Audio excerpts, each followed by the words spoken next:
দেখিলে নাক কোচাইছিল, কিন্তু এতিয়া সেই পৰিৱেশ অধ্যক্ষ মহোদয় নাই। এতিয়া এই পক্ষীবিধ বিপদাপন্ন অধ্যক্ষ মহোদয়। মানুহৰ বাসস্থানৰ ওচৰত থাকি ভাল পোৱা হাড়গিলাৰ বাসস্থানৰ খাদ্য সংকট বৰ্তমান নামি আহিছে অধ্যক্ষ মহোদয়। বনাঞ্চল ধ্বংসৰ বাবে হাড়গিলালৈ ভাবুকি আহিছে। জলবায়ু পৰিৱৰ্তন, গোলকীয় উষ্ণতা বৃদ্ধিৰ বাবে প্ৰদূষণ, জল প্ৰদূষণ, শব্দ প্ৰদূষণ বৃদ্ধি পোৱাত অধ্যক্ষ মহোদয় হাড়গিলা আজি অস্তিত্ব সংকটত। প্ৰায় আৱৰ্জনা দমৰ মাজত আমি বিচৰণ কৰি ফুৰা দেখা পাওঁ হাড়গিলাক। প্ৰাকৃতিক ভাৰসাম্য ৰক্ষাৰ ক্ষেত্ৰত মানৱ সমাজক কিমান লাভান্বিত কৰিছে সেই বুজাই এই কথাটো বুজে অধ্যক্ষ মহোদয়। কিন্তু হাড়গিলা সংৰক্ষণৰ ক্ষেত্ৰত চৰকাৰে যি ধৰণেৰে পদক্ষেপ ল'ব লাগিছিল, মই ভাবোঁ আৰু উচ্চ স্তৰত এই ক্ষেত্ৰত চৰকাৰে পদক্ষেপ অধ্যক্ষ মহোদয় গ্ৰহণ কৰিব লাগিব। এই ক্ষেত্ৰত আমি অসমৰ ডক্টৰ পূৰ্ণিমা দেৱী বৰ্মন নামৰ ৱাইল্ড লাইফ বায়'লজিষ্ট গৰাকীৰ নাম অধ্যক্ষ মহোদয় ল'ব লাগিব।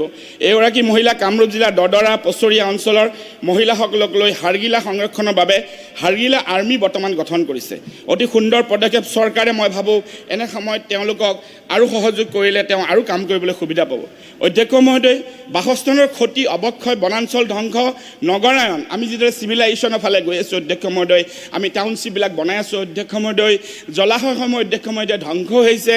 এইবিলাক হোৱাৰ ফলত কৃষি সম্প্ৰসাৰণ আদি মানুহৰ কাৰ্যকলাপৰ ফলত অধ্যক্ষ মহোদয় জলাশয়, নদী, বনাঞ্চল ধৰি ইহঁতৰ প্ৰাকৃতিক বাসস্থানৰ এটা ধ্বংস আৰু খণ্ডিতকৰণ হ'বলৈ ধৰিছে অধ্যক্ষ মহোদয়। উপযুক্ত বাঁহ আৰু খাদ্য বিচাৰি ঠাই হেৰুওৱাৰ বাবে হাড়গিলাৰ মৃত্যুৰ হাৰ অধ্যক্ষ মহোদয় দিনে দিনে বৃদ্ধি পাইছে। প্ৰদূষণ, জলভাগ, খাদ্যৰ উৎসসমূহ কীটনাশক, গধুৰ ধাতু, অন্যান্য প্ৰদূষণক পদাৰ্থৰ দ্বাৰা প্ৰদূষিত হোৱাৰ ফলত অধ্যক্ষ মহোদয় প্ৰদূষক পদাৰ্থই বিক্ৰিয়া, ৰোগ, প্ৰজনন ক্ষমতা, সামগ্ৰিকভাৱে ফিটনেছ হ্ৰাস কৰাৰ ফলত হাড়গিলাৰ অত্যাধিক মৃত্যু হৈছে অধ্যক্ষ মহোদয়। অভন্য বন্যপ্ৰাণী ব্যৱসায় আইনী সুৰক্ষাৰ সত্ত্বেও হাড়গিলা এতিয়া চোৰাং চিকাৰীয়ে তেওঁলোকৰ শৰীৰৰ অংগ, পাখি পোৱালিৰ বাবে চিকাৰ কৰিবলৈ বিচাৰি ফুৰে অধ্যক্ষ মহোদয়। এনে দুষ্ট মানুহ কিছু আছে অধ্যক্ষ মহোদয়। কেতিয়াবা পৰম্পৰাগত চিকিৎসা, স্মৃতিগ্ৰন্থ, শয্যাৰ উদ্দেশ্যে বিচৰা হয়। বন্যপ্ৰাণীৰ অবৈধ ব্যৱসায়ে মৃত্যুৰ হাৰ আৰু জনসংখ্যা হ্ৰাসত অৰিহণা যোগাইছে অধ্যক্ষ মহোদয়। অধ্যক্ষ মহোদয়, মই এই দুষ্প্ৰাপ্য পক্ষী তিনিবিধৰ সংৰক্ষণৰ বাবে অসম বিধানসভাক সৰ্বসন্মতক্ৰমে কেইটামান প্ৰস্তাৱ মই আগবঢ়াব বিচাৰিছোঁ অধ্যক্ষ মহোদয়। অসমত শগুন বংশ বৃদ্ধিৰ বাবে অধিক আবদ্ধ কৃত্ৰিম প্ৰজনন আৰু লগতে কেন্দ্ৰৰ সংৰক্ষণ কেন্দ্ৰ স্থাপন কৰিব লাগে। বহনক্ষম পশুপালন ব্যৱস্থাক অধ্যক্ষ মহোদয় শক্তিশালী কৰিব লাগে অধ্যক্ষ মহোদয়। ওখ গছসমূহ সংৰক্ষণৰ বাবে বিশেষ ব্যৱস্থা গ্ৰহণ কৰিব লাগে অধ্যক্ষ মহোদয়। শগুন, হাড়গিলা, বৰটোকোলাৰ উপযুক্ত বাসস্থান চিহ্নিত কৰি সেই ঠাইবোৰক বিশেষ বনাঞ্চলৰ মৰ্যাদা দিব লাগে অধ্যক্ষ মহোদয়। জনসাধাৰণৰ মাজত সজাগতা বৃদ্ধি কৰিব লাগিব অধ্যক্ষ মহোদয়।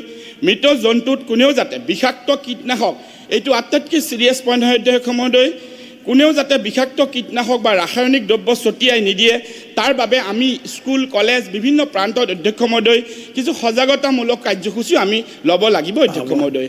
শগুন, হাড়গিলা, বৰটোকোলাৰ সংৰক্ষণৰ বাবে অধিক কঠোৰ আইনো আমি প্ৰয়োজন হ'লে আনিব লাগিব অধ্যক্ষ মহোদয়। অসমৰ সৰ্বমুঠ 2072খন কম বেছ পৰিমাণে বিল আছে অধ্যক্ষ মহোদয়। বহু বিল নামতে আছে, বেদখলৰ কবলত পৰিছে বহু বিল। গতিকে বিলসমূহ বেদখলমুক্ত কৰি আইনী সুৰক্ষা প্ৰদান কৰিব লাগে অধ্যক্ষ মহোদয়। মই আৰু অলপমানতে শেষ কৰিম অধ্যক্ষ মহোদয়। শগুন, হাড়গিলা, বৰটোকোলা সুৰক্ষাৰ বাবে খেতিপথাৰত অপকাৰী কীটনাশকৰ ব্যৱহাৰো কমাই জৈৱিক খেতিৰ পাৰে আমি খেতিয়কক উৎসাহিত কৰিব লাগে অধ্যক্ষ মহোদয়। সেউজ বাজেটত অধ্যক্ষ মহোদয় শগুন, হাড়গিলা, বৰটোকোলাৰ সুৰক্ষাৰ বাবে বিশেষ পেকেজ ধাৰ্য কৰিব লাগে অধ্যক্ষ মহোদয়। শগুন, হাড়গিলা, বৰটোকোলাৰ সুৰক্ষা সংৰক্ষণ ব্যৱস্থাক অধিক মজবুত কৰাৰ বাবে গৱেষণাত অধিক গুৰুত্ব দিয়াৰ লগতে অধ্যক্ষ মহোদয় তথ্যচিত্ৰ, বিভিন্ন ভাষাতত্ত্ব গ্ৰন্থ প্ৰণয়ন কৰিব লাগে অধ্যক্ষ মহোদয়। অসমৰ একাংশ মহিলাই অধ্যক্ষ মহোদয় আমি লক্ষ্য কৰিছোঁ অধ্যক্ষ মহোদয় বয়নশিল্পৰ জৰিয়তে শগুন, হাড়গিলা, বৰটোকোলা সংৰক্ষণৰ বাবে কাম কৰি আছে অধ্যক্ষ মহোদয়। চৰকাৰে সেই মহিলাসকলক বিশেষ উদগনি যোগাব লাগে অধ্যক্ষ মহোদয়। অধ্যক্ষ মহোদয়, এইখন চিত্ৰ আপুনি নিশ্চয় দেখিছে আৰু সকলোতে পাব অধ্যক্ষ মহোদয়। বৰটোকোলা আৰু হাড়গিলা ডেঞ্জাৰৰ পৰা তললৈ নামি আহিছে, অৰ্থাৎ ইয়াৰ কনজাৰভেশ্যন ষ্টেটাছটো ইম্প্ৰুভমেণ্ট হৈছে, কিন্তু শগুনৰ অধ্যক্ষ মহোদয় হোৱা নাই অধ্যক্ষ মহোদয়। এই মোৰ যিকেইটা প্ৰস্তাৱ মই সদনক আহ্বান জনাম সদনে যাতে গ্ৰহণ কৰে অধ্যক্ষ মহোদয় পৃথিৱীৰ ভাৰসাম্য ৰক্ষাৰ কাৰণে আমি এটা সময় এনেকুৱা আছিলে তেওঁলোকে খেলিছিল আমি চাইছিলোঁ আৰু এটা সময় এনেকুৱা আহিছে মানুহে ঘিণ কৰে ভয় কৰে কিন্তু এই ধ্বংসই অধ্যক্ষ মহোদয় আমাৰ পৃথিৱীৰ জীৱকুলক আজি বিপদাপন্ন অৱস্থাত ৰাখিছে অধ্যক্ষ মহোদয় আৰু এই পৃথিৱীৰ ভাৰসাম্য ৰক্ষা মানৱকুল জীৱ জন্তু সকলো স্থিতাৱস্থা বাহালৰ কাৰণে অধ্যক্ষ মহোদয় এই প্ৰস্তাৱটো গ্ৰহণ কৰে তাৰ কাৰণে আহ্বান জনাইছোঁ ধন্যবাদ অনাৰেবল মিনিষ্টাৰ সন্মানীয় অধ্যক্ষ ডাঙৰীয়া সন্মানীয় সদস্য ৰেকিবুদ্দিন আহমেদ ডাঙৰীয়াই জৈৱ বৈচিত্ৰতাৰ কাৰণে এটা খুব গুৰুত্বপূৰ্ণ প্ৰসংগ উপস্থাপন কৰিছে আমি সকলোৱে জানো গ্লোবেল ৱাৰ্মিং বা ক্লাইমেট চেঞ্জে কেনেকৈ জীৱকুলক বিপদৰ সন্মুখীন কৰিছে গতিকে আমি সকলোৱে চিৰিয়াছ যোৱাকালিও এই বিষয়ে আমাৰ সদনত আলোচনা হৈছিল আজিও ৰেকিবুদ্দিন আহমেদ ডাঙৰীয়াই হাড়গিলা আৰু বৰটোকোলা হাড়গিলা আৰু শগুনৰ সংখ্যা যে কমি আহিছে সেইটো এটা উদ্বেগজনক ঘটনা হিচাপে তেখেতে উপস্থাপন কৰিছে কিন্তু অধ্যক্ষ ডাঙৰীয়া আমি চৰকাৰৰ ফালৰ পৰা বা আমাৰ বন বিভাগে এই ক্ষেত্ৰত যথেষ্ট চিৰিয়াছলি ষ্টেপ লৈছে সেই বিষয়ে মই সদনক অৱগত কৰিব খুজিছোঁ সন্মানীয় অধ্যক্ষ ডাঙৰীয়া বিশ্বৰ ৩৬খন উল্লেখনীয় উষ্ম জৈৱ বৈচিত্ৰ্যময় ঠাইৰ ভিতৰত অসমো এখন জলবায়ুৰ অৱস্থানৰ ফালৰ পৰা অসমত অত্যাধিক উষ্ম আৰু আৰ্দ্ৰ অৱস্থাৰ সৃষ্টি নহয় যাৰ বাবে সকলো ধৰণৰ উদ্ভিদৰ বৃদ্ধি ঘটাৰ লগে লগে ঠাই বিশেষে বৈশিষ্ট্যতাৰ প্ৰভাৱ দেখা যায় সেই অনুযায়ী বিভিন্ন পক্ষী ও জীৱ জন্তুৰ বাবে অনুকূল খাদ্য আৰু বাসস্থানৰ সৃষ্টি কৰাৰ লগতে প্ৰজননীয় প্ৰাচুৰ্যতা বৰ্তি থকাটো বৃদ্ধি কৰে সেমেকা সমভূমি আৰু নদী কাষৰীয়া অৰণ্যৰ লগে লগে নদী প্ৰণালী আৰু বনাঞ্চলত অন্তৰ্ভুক্ত প্ৰায় ৭,০০০ৰো অধিক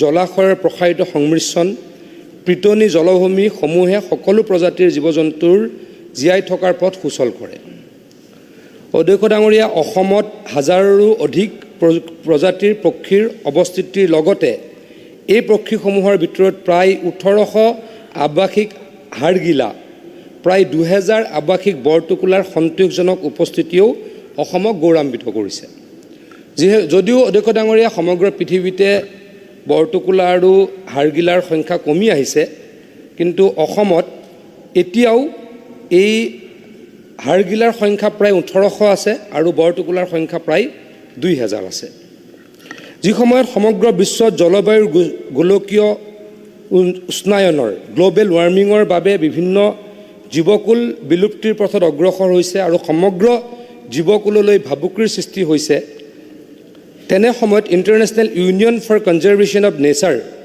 চমুকৈ IUCN হাড়গিলাক এনডেঞ্জাৰ্ডৰ পৰা নিয়েৰ থ্ৰেটেণ্ড মানে সংকটাপূৰ্ণৰ পৰা নিয়েৰ থ্ৰেটেণ্ডলৈকে আৰু বৰটোকোলাক ভালনেৰেবলৰ পৰা নিয়েৰ থ্ৰেটেণ্ড বুলি ঘোষণা কৰাটো সম্ভৱ হৈছে আৰু এই সম্ভৱ হৈছে একমাত্ৰ অসমবাসী ৰাইজৰ বাবে প্ৰকৃতিৰ লগত থকা অসমবাসী আৰু ৰাইজৰ বৈচিত্ৰ্যময় সংৰক্ষণ আৰু সহাৱস্থানৰ বাবে অধ্যক্ষ ডাঙৰীয়া মই আকৌ ক'ব খুজিছোঁ হাড়গিলা প্ৰথমে আছিলে এনডেঞ্জাৰ্ড তাৰপাছত নিয়েৰ থ্ৰেটেণ্ডলৈকে মানে পৰিৱেশটো ভাললৈকে গৈ আছে সংকটাপূৰ্ণ অৱস্থানৰ পৰা কম সংকটাপূৰ্ণ অৱস্থানলৈকে হাড়গিলাৰ সংখ্যা আগবাঢ়ি গৈছে বৰটোকোলাক ভালনেৰেবল বুলি কোৱা হৈছিল এতিয়া নিয়েৰ থ্ৰেটেণ্ডলৈকে কমি আহিছে অধ্যক্ষ ডাঙৰীয়া bird life international IUCN red list magazine 2023 December মাহত প্ৰকাশিত এটি প্ৰবন্ধত মাৰ্চ এডজাচেণ্ট শীৰ্ষক ৰিপৰ্টত গ্ৰীণ অস্কাৰ বিজয়ী ডক্টৰ পূৰ্ণিমা দেৱী বৰ্মনৰ নেতৃত্বত চলি থকা অসমত যোৱা ২০ বছৰীয়া হাড়গিলা সংৰক্ষণৰ যাত্ৰাৰ বিষয়ে উল্লেখ কৰি কোৱা হয় যে হাড়গিলা বৰটোকোলা এনডেঞ্জাৰ্ড ভালনেৰেবলৰ পৰা নিয়েৰ থ্ৰেটেণ্ড হোৱাৰ সফলতাৰ আঁৰত আছে অসম চৰকাৰ আৰু অসমবাসী ৰাইজৰ প্ৰচেষ্টা অসম চৰকাৰে বিশেষ ব্যৱস্থা লোৱাৰ কাৰণে অসমৰ ৰাইজেও এই ক্ষেত্ৰত সঁহাৰি যোগোৱাৰ কাৰণে আমি এই জীৱ দুটাক কিছু ভাল পৰিৱেশ দিবলৈ অসমত অধ্যক্ষ ডাঙৰীয়া আমি সক্ষম হৈছোঁ এই হাড়গিলা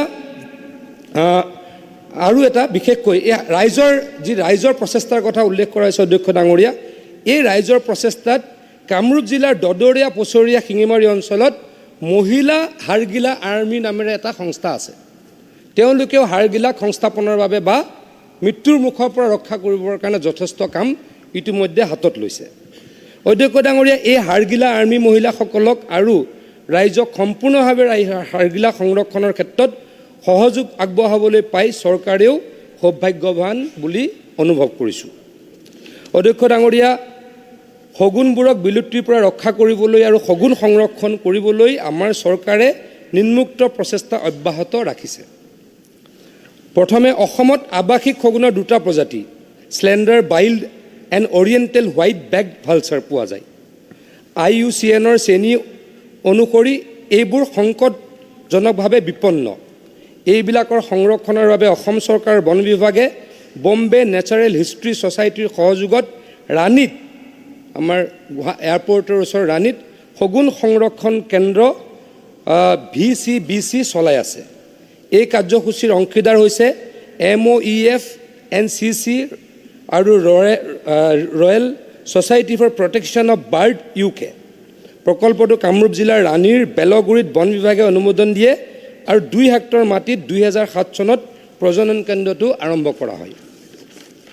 অধ্যক্ষ ডাঙৰীয়া,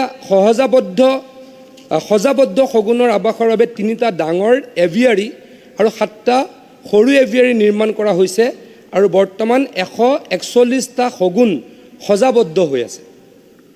এতিয়ালৈকে 75টা শগুন বিজ্ঞানসন্মতভাৱে সজাবদ্ধ অৱস্থাত জন্ম হৈছে আৰু শগুনসমূহৰ মুক্তিও প্ৰণালীবদ্ধভাৱে কৰা হৈ আছে। ইয়াৰ দ্বাৰা অদূৰ ভৱিষ্যতে 2টা প্ৰজাতিৰ মুঠ 200টা শগুন মুক্তি পোৱাৰ সম্ভাৱনা আছে। অধ্যক্ষ ডাঙৰীয়া, আমি এইকেইটা সজাবদ্ধভাৱে প্ৰজনন কৰা হয় আৰু ক্ৰমান্বয়ে এইকেইটা মুকলি কৰি দিয়া হয়। অধ্যক্ষ ডাঙৰীয়া, আমি এই 2টা প্ৰাণীক সংৰক্ষণৰ কাৰণে কি প্ৰচেষ্টা গ্ৰহণ কৰিছোঁ তাৰ বিষয়ে মই আলোকপাত কৰিব খুজিছোঁ। অধ্যক্ষ ডাঙৰীয়া, বৰ্তমান প্ৰকল্পৰ প্ৰতি বছৰ খৰচৰ ধন BNHS বম্বে নেচাৰেল হিষ্ট্ৰী ছ'চাইটিৰ দ্বাৰা সংগ্ৰহ কৰা হয়। বিভিন্ন চৰকাৰী আৰু বেচৰকাৰী সংস্থাসমূহৰ পৰা আৰ্থিক সহায় আগবঢ়াই কাৰ্যসূচীটো ফলপ্ৰসূভাৱে চলাই থকা হৈছে। দ্বিতীয়তে, প্ৰকৃতিত থকা শগুনে মৃত পশুধন খায়, কিন্তু বৰ্তমান স্থানীয় লোকসকলে মৃতদেহসমূহক পানীত পেলাবলৈ বা পুতিবলৈ আৰম্ভ কৰা বাবে অধ্যক্ষ ডাঙৰীয়া, শগুনে সাধাৰণতে কি হয়, মৃত পশুধন খায়, কিন্তু মানুহে কি কৰিছে, পানীত পেলাই দিয়ে বা পুতি দিয়ে। গতিকে শগুনৰ কি হৈছে, খাদ্য কমি গৈ আছে আৰু সেইকাৰণে আমি সজাগতা বৃদ্ধিৰ কাৰণে আমাৰ চৰকাৰে কাম কৰিছোঁ যাতে মৃত পশুধন বা জন্তুক পানীত পেলাই দিয়া নহয়। পানীত পেলাই দিলে আৰু এটা বেয়া কাম হয়, মানে প্ৰদূষিত হয়। গতিকে আমি এই ক্ষেত্ৰত ৰাইজক সজাগ কৰিবলৈ চেষ্টা কৰিছোঁ যাতে মৃত পশুধনক আমি ক'ৰবাত হাবি বননিত পেলাই দিওঁ আৰু শগুনে যাতে তাক ভক্ষণ কৰি তেওঁলোকো যাতে জীয়াই থাকিব পাৰে। আৰু শগুনৰ সংখ্যা বৃদ্ধিৰ বহুতো বিস্তাৰ ৰোগ। অধ্যক্ষ ডাঙৰীয়া, শগুন যদি বৃদ্ধি হয় অন্য কিছুমান বেমাৰো কমি যায়।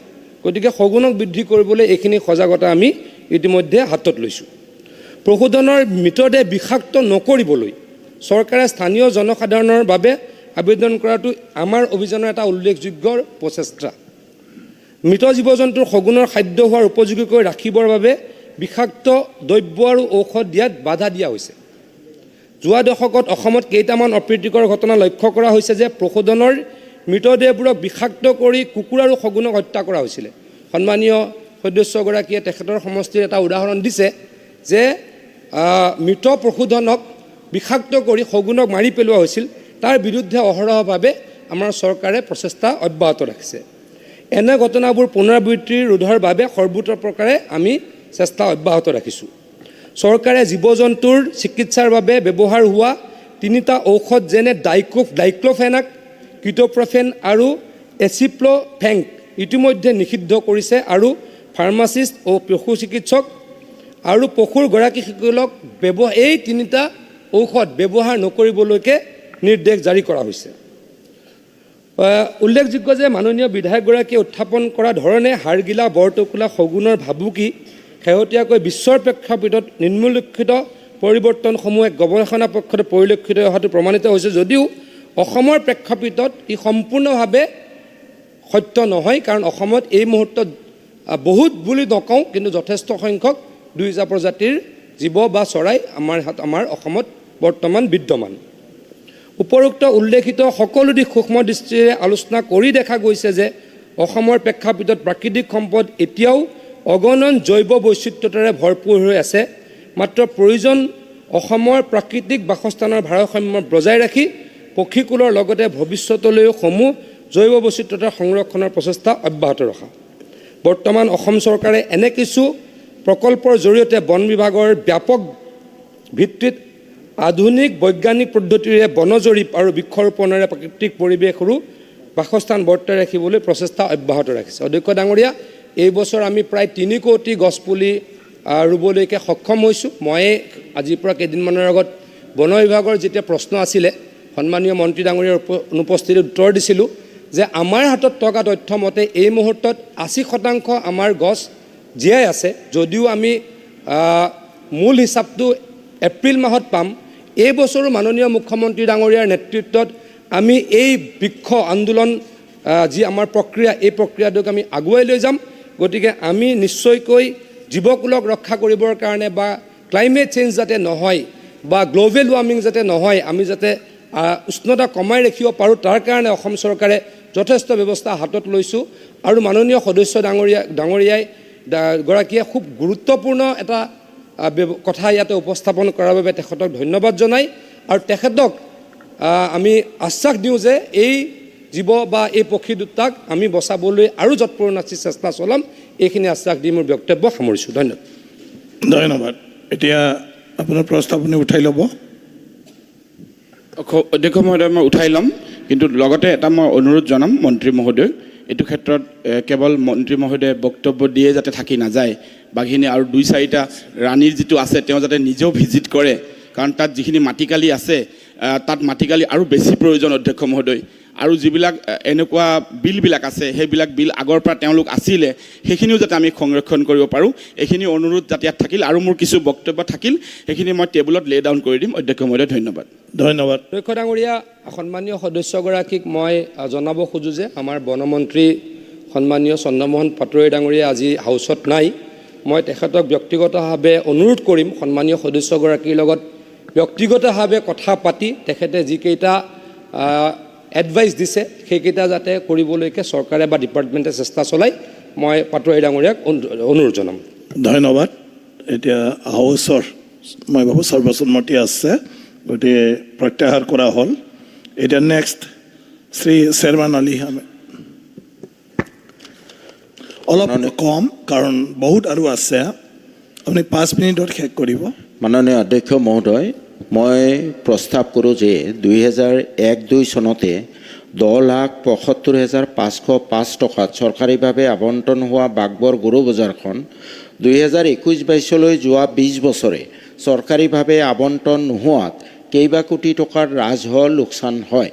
কিছু বিষয়াৰ সহযোগত এটা দুষ্ট চক্ৰই যোৱা 20 বছৰে উক্ত গৰু বজাৰখন ব্যক্তিগতভাৱে পৰিচালনা কৰি কোটি কোটি টকাৰ ৰাজহ আত্মসাৎ কৰে। 2022-23 বৰ্ষৰ পৰা মন্দিয়া আঞ্চলিক পঞ্চায়তে উক্ত গৰু বজাৰখন দান আৰু ক্ৰয়ৰ যোগেদি আহৰণ কৰা মাটিত নতুনকৈ শেওৰাৰ বিটা জনপ্ৰিয় আঞ্চলিক গৰু বজাৰ আৰম্ভ কৰে যদিও সংশোধিত পঞ্চায়ত আইনৰ 107 ধাৰা উলংঘা কৰি আৰু কেটল প্ৰিজাৰ্ভেশ্যন এক্ট মতে অনুজ্ঞাপত্ৰ লাইচেন্স নোহোৱাকৈ বা পঞ্জীয়ন ৰেজিষ্ট্ৰেশ্যন নকৰাকৈ বেআইনীভাৱে ওচৰতে থকা পুৰণা ব্যক্তিগত গৰু বজাৰখন চলাই থকাৰ বাবে চৰকাৰী গৰু বজাৰখন যথেষ্ট লোকচানৰ সন্মুখীন হয়। বহুবাৰ নিবেদন কৰাৰ পিছতো ব্যক্তিগত গৰু বজাৰখন বন্ধ কৰাৰ ক্ষেত্ৰত জিলা প্ৰশাসন আৰু আৰক্ষী প্ৰশাসনৰ নিৰ্লিপ্ততা লক্ষণীয়। আনকি আঞ্চলিক পঞ্চায়তে গৰু বজাৰৰ নামত ক্ৰয় কৰা মাটিৰ বিক্ৰী অনুমতি যোৱা প্ৰায় এবছৰে বিভিন্ন অজুহাতত জিলা প্ৰশাসনে বন্ধ কৰি ৰখাত জিলা প্ৰশাসনৰ ভূমিকাৰ ক্ষেত্ৰতো প্ৰশ্নৰ উদ্ৰেক কৰে। জিলা প্ৰশাসন আৰু আৰক্ষী প্ৰশাসনক প্ৰশ্নকৰ্তাই লিখিত আৰু মৌখিকভাৱে বহুবাৰ অনুৰোধ কৰাৰ পিছতো আজিকোপতি কোনো ফলপ্ৰসূ ব্যৱস্থা লোৱা নহ'ল। বিভিন্ন সময়ত পবিত্ৰ সদনত বিভিন্ন প্ৰশ্নৰ যোগেদি মাননীয় মন্ত্ৰী মহোদয়ৰ দৃষ্টিগোচৰ কৰাৰ পৰিপ্ৰেক্ষিতত মন্ত্ৰী মহোদয়ে সদনত দিয়া আশ্বাসো অসাৰ প্ৰতিপন্ন হোৱাৰ উপক্ৰম হৈছে। সেয়েহে যোৱা 20 বছৰৰ দৰেই অনাগত দিনতো উক্ত গৰু বজাৰৰ ক্ষেত্ৰত কোটি কোটি টকা ৰাজহ লোকচানৰ সম্ভাৱনাই দেখা দিছে। সেয়েহে আজি সদনত প্ৰস্তাৱ গ্ৰহণ কৰা হয় যে উক্ত ব্যক্তিগত খণ্ডত বেআইনীভাৱে চলা বাঘবৰ গৰু বজাৰখন তৎকালীনভাৱে বন্ধ কৰা হওক। মাননীয় অধ্যক্ষ মহোদয়, আমাৰ পঞ্চায়ত আইনৰ এমেণ্ডেড এক্টৰ 107 ধাৰাত একদম স্পষ্টভাৱে ঘোষণা আছে যে নো প্ৰাইভেট হাট ঘাট fisheries shall be allowed to operate within the area under the jurisdiction of a Gao Panchayat without prior approval of the concerned Panchayat authorities and government. এই 107 ধাৰা পঞ্চায়ত এক্টৰ মতে কোনো প্ৰাইভেট বজাৰ পঞ্চায়ত বা চৰকাৰৰ অনুমতি অবিহনে চেংচন অবিহনে চলিব নোৱাৰে। So' the Baghbar private cattle market is out and out a illegal market. Second কথা হ'ল কেটেল প্ৰিজাৰ্ভেশ্যন এক্ট মতে Cattle Preservation Act mote the cattle market must be licensed or recognized under a state act. The Bagbor cattle market does not have been issued any license nor it has been registered. So as per Cattle Preservation Act also the Bagbor cattle market is an illegal market. Aru ei illegal market khon choli thoka karone ei bochor যিটো চৰকাৰীভাৱে বজাৰ আৰম্ভ কৰিছে 42 লাখ টকাত পতন হৈছে। কিন্তু Baghbar private গৰু বজাৰখন বেআইনী গৰু বজাৰখন যদি নাথাকে চৰকাৰে প্ৰতি বছৰে অতি কমেও 2 কোটি টকাৰ ৰাজহ পাব। গতিকে চৰকাৰী ৰাজহৰ স্বাৰ্থত পঞ্চায়তী ব্যৱস্থাক আৰু সুদৃঢ় যি ৰাজহ আহৰণ সেয়া সুদৃঢ় কৰাৰ স্বাৰ্থত মাননীয় মন্ত্ৰী মহোদয়ক মই অনুৰোধ জনাওঁ আপোনাৰ যোগেদি যে এই প্ৰস্তাৱ গ্ৰহণ কৰি আজিয়ে তেখেতে ঘোষণা কৰিব লাগে যে কালিৰ পৰা বজাৰখন বন্ধ হ'ব। এই ক্ষেত্ৰত মাননীয় অধ্যক্ষ মহোদয় হয়তো মন্ত্ৰী মহোদয়ক বিষয়াসকলে জনাব পাৰে যে এটা 4440 নামৰ এটা মোকদ্দমাত হাইকোৰ্টে এটা ৰায় দি থৈছে যে there shall not be any interference from the authority. But this Rai judgment was before the amended Panchayat Act. আৰু এই ৰায়টোতো এটা কথা কৈ থোৱা আছে যে with a direction upon the reason not to interfere with the operation of the Baghbar cattle market run over the private patta land owned by the writ petitioner until and unless they are found to be violating any of the provisions of the law. অৰ্থাৎ হাইকোৰ্টৰ ৰায়টো কোৱা হৈছে যে যদিহে অন্য কোনো আইনৰ ধাৰা উলংঘা নহয় তেতিয়াহ'লে এইটোত হস্তক্ষেপ কৰিব নালাগে। যিহেতু উক্ত বজাৰখনে কেটেল প্ৰিজাৰ্ভেশ্যন এক্ট ভায়োলেট কৰিছে, যিহেতু অসম পঞ্চায়ত এক্ট ভায়োলেট কৰিছে, গতিকে সেই জাজমেণ্টটো এতিয়া অবছলিট। তৃতীয় কথাটো হ'ল অধ্যক্ষ মহোদয়, লাষ্ট কথা ক'ব খুজিছোঁ যে এই বাঘবৰ বজাৰখনৰ ক্ষেত্ৰত বহু বছৰ ধৰি কোৰ্টত কেছ চলি থাকে। কিন্তু দুৰ্ভাগ্যজনক কথা হ'ল আমাৰ গভৰ্ণমেণ্ট উকিলৰো ইয়াতে ভূমিকা অত্যন্ত বেয়া। ইয়াতে চাওক আপোনাৰ ইয়াতে আপোনাৰ কোৰ্টত যিজন প্ৰাইভেট বজাৰৰ উকিল তেওঁ কৈছে যে তেওঁ ইয়াতে স্পষ্টভাৱে উল্লেখ কৰিছে কোৰ্টত, ইয়াতে আপোনাৰ জাজমেণ্টত ৰিফ্লেক্ট হৈছে। গভৰ্ণমেণ্ট উকিলে প্ৰথমে ছাবমিশ্যন দিলে মিষ্টাৰ এছ দত্ত যে হয় to open a private cattle market necessary permission is required to be taken. প্ৰথমে উকিলে ঠিকেই ক'লে। ইয়াৰ পিছত গুচৰীয়া পক্ষৰ উকিলে এই চালিয়ে ক'লে যে অলৰেডি ইয়াতে চাব is running on patta land. He further submits that necessary permission and permits are granted under the Cattle Act. This is totally untrue. The court has been misled by the petitioner's advocate and our government advocate did not utter a word.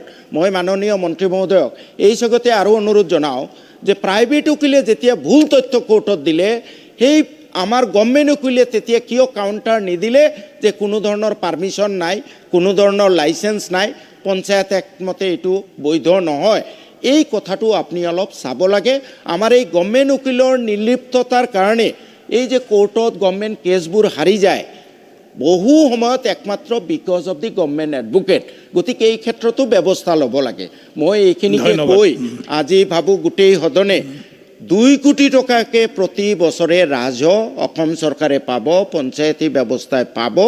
গতিকে এই ৰাজহ বৃদ্ধিৰ স্বাৰ্থত ব্যক্তিগত গৰু বজাৰখন বন্ধ কৰিবলৈ যি প্ৰস্তাৱ আনিছোঁ, মই আশা কৰিছোঁ সদনে এইটো একচেপ্ট কৰিব আৰু প্ৰস্তাৱটো পাছ হ'ব। ধন্যবাদ। Honourable minister.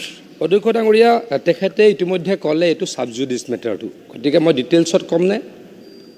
মানে গোটেই বস্তুটো ছাবজুডিচ আৰু কোৰ্টৰ এটা অৰ্ডাৰ আছে। তেখেতে যিটো ক'লে যে ৰুল ভায়লেশ্যন হৈছে, সেই ৰুলখন বা সেই বিলখন যোৱা বিধানসভাত আহিছিলে, এতিয়া ৰুল ফ্ৰেম হৈহে আছে। গতিকে সেইখন বিল এতিয়াও কাৰ্যত পৰিণত হোৱা নাই। গতিকে তেখেতে যিটো ভায়লেশ্যনৰ কথা কৈছে, সেই ভায়লেশ্যনখিনি বৰ্তমান যিখন আমাৰ আইন, আগৰ আইনখনৰ মতে ৰুল ভায়লেট হোৱা নাই। কিন্তু যিখন বিল যোৱা বিধানসভাত আমাৰ একচেপ্ট হ'ল, সেই বিলখনৰ এতিয়ালৈকে ৰুল ফ্ৰেম হৈহে আছোঁ, কাৰ্যত পৰিণত হোৱা নাই অধ্যক্ষ ডাঙৰীয়া। গতিকে ৰুল ভায়লেট কৰা বুলি আমি এতিয়ালৈকে ক'ব নোৱাৰোঁ। কিন্তু যেতিয়া বিলখন আমাৰ বিগত বিধানসভাত যিখন বিল একচেপ্ট হ'ল, সেইখন যদি ৰুল ফ্ৰেম হয়, তেতিয়া ৰুল ভায়লেশ্যন কৰা বুলি আমি কোৰ্টক ক'ব পাৰিম। এতিয়ালৈকে অধ্যক্ষ ডাঙৰীয়া ক'ব পৰা নাই।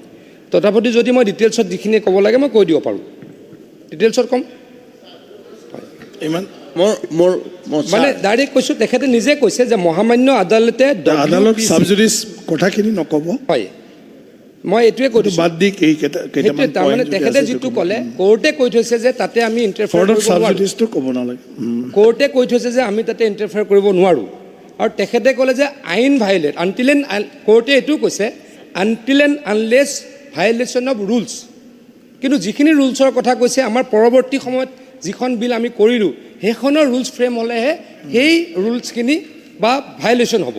গতিকে কেইদিনমান তেখেতে অলপ ৱেইট কৰিব লাগিব, এই নতুন আইনখন আমাৰ কাৰ্যত পৰিণত হোৱালৈকে। তেতিয়া হয়তো নিশ্চয়কৈ আমি এই বিষয়ে সিদ্ধান্ত ল'ব পাৰিম। Thank U.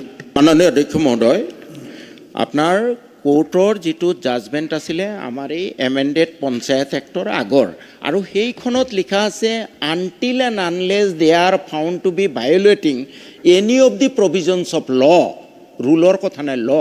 আৰু ইয়াতে কেটেল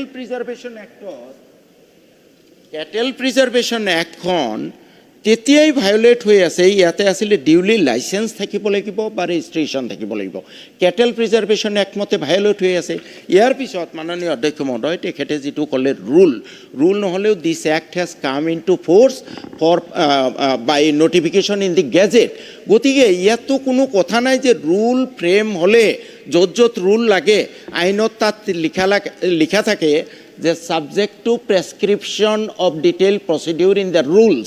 ইয়াত কিন্তু এই কথাটো নাই। ইয়াত চিধাই এইটো ইফেক্টিভ হৈ গৈছে গেজেট নটিফিকেশ্যনৰ পিছত। দিছ ইজ নট এ বিল, নাও দিছ is a law, and this provision of the law is not subject to any rule য'ত য'ত হ'ব তাত ইয়াতে লিখা থাকিব subject to details prescribed in the rules to be framed subsequently. ইয়াতে এই কথাটো নাই। আপুনি জাষ্ট ক্লিয়াৰিফিকেশ্যনটো লাগিব বুলিতো কৈ আছে। আপুনি নিজে ক'লে subsequently rule has to be framed. গতিকে ৰুল যেতিয়া আপুনি ৰুল ফ্ৰেম হ'ব, মই যিখিনি জানো অধ্যক্ষ ডাঙৰীয়া, মই আৰু আপুনি যিখিনি ক্লিয়াৰিফিকেশ্যন বিচাৰিছে মই ক্লিয়াৰলি কৈছোঁ, মহামান্য আদালতে WPC নং তেখেতেও কৈছে 440/2022 বাগবৰ বজাৰ মেনেজিং কমিটি নিজ Bagbar and ANRVS, the State of Assam versus State of Assam and 7 others, or 22/7/2022 তাৰিখে জাৰি কৰা এক আদেশ মৰ্মে আবেদনকাৰীৰ মালিকাধীন ব্যক্তিগত পটভূমিত চলি থকা বাগবৰ গৰু বজাৰ সন্দৰ্ভত হস্তক্ষেপ নকৰিবলৈ সংশ্লিষ্ট কৰ্তৃপক্ষক নিৰ্দেশ দিছে অধ্যক্ষ ডাঙৰীয়া। Until and unless they are found to be violating any of the provisions of law. এতিয়া আপোনাক কি লাগে ক্লিয়াৰিফিকেশ্যন? এইটোত যাব নালাগে ডিবেট। সেইটোতো মই ক'লো। আৰু যদি ছাবজুডিচ আপুনি যদি এগ্ৰি হয় তো আমি তো ড্ৰপ আউট কৰিব লাগিব। Until and unless না আমি ডিছকাশ্যনটো ড্ৰপ আউট কৰাটো উচিত। ভায়লেশ্যন অফ এনি ৰুল, সেই ৰুলখিনি ফ্ৰেম হৈ আছে অধ্যক্ষ ডাঙৰীয়া। সেই ৰুলখিনি যেতিয়া ফ্ৰেম হ'ব, এই যেতিয়া লখন এনফৰ্চ হ'ব, তেতিয়া আপোনাৰ কথাটো খাটিব, তেতিয়া আমি নিশ্চয়কৈ ব্যৱস্থা ল'ম।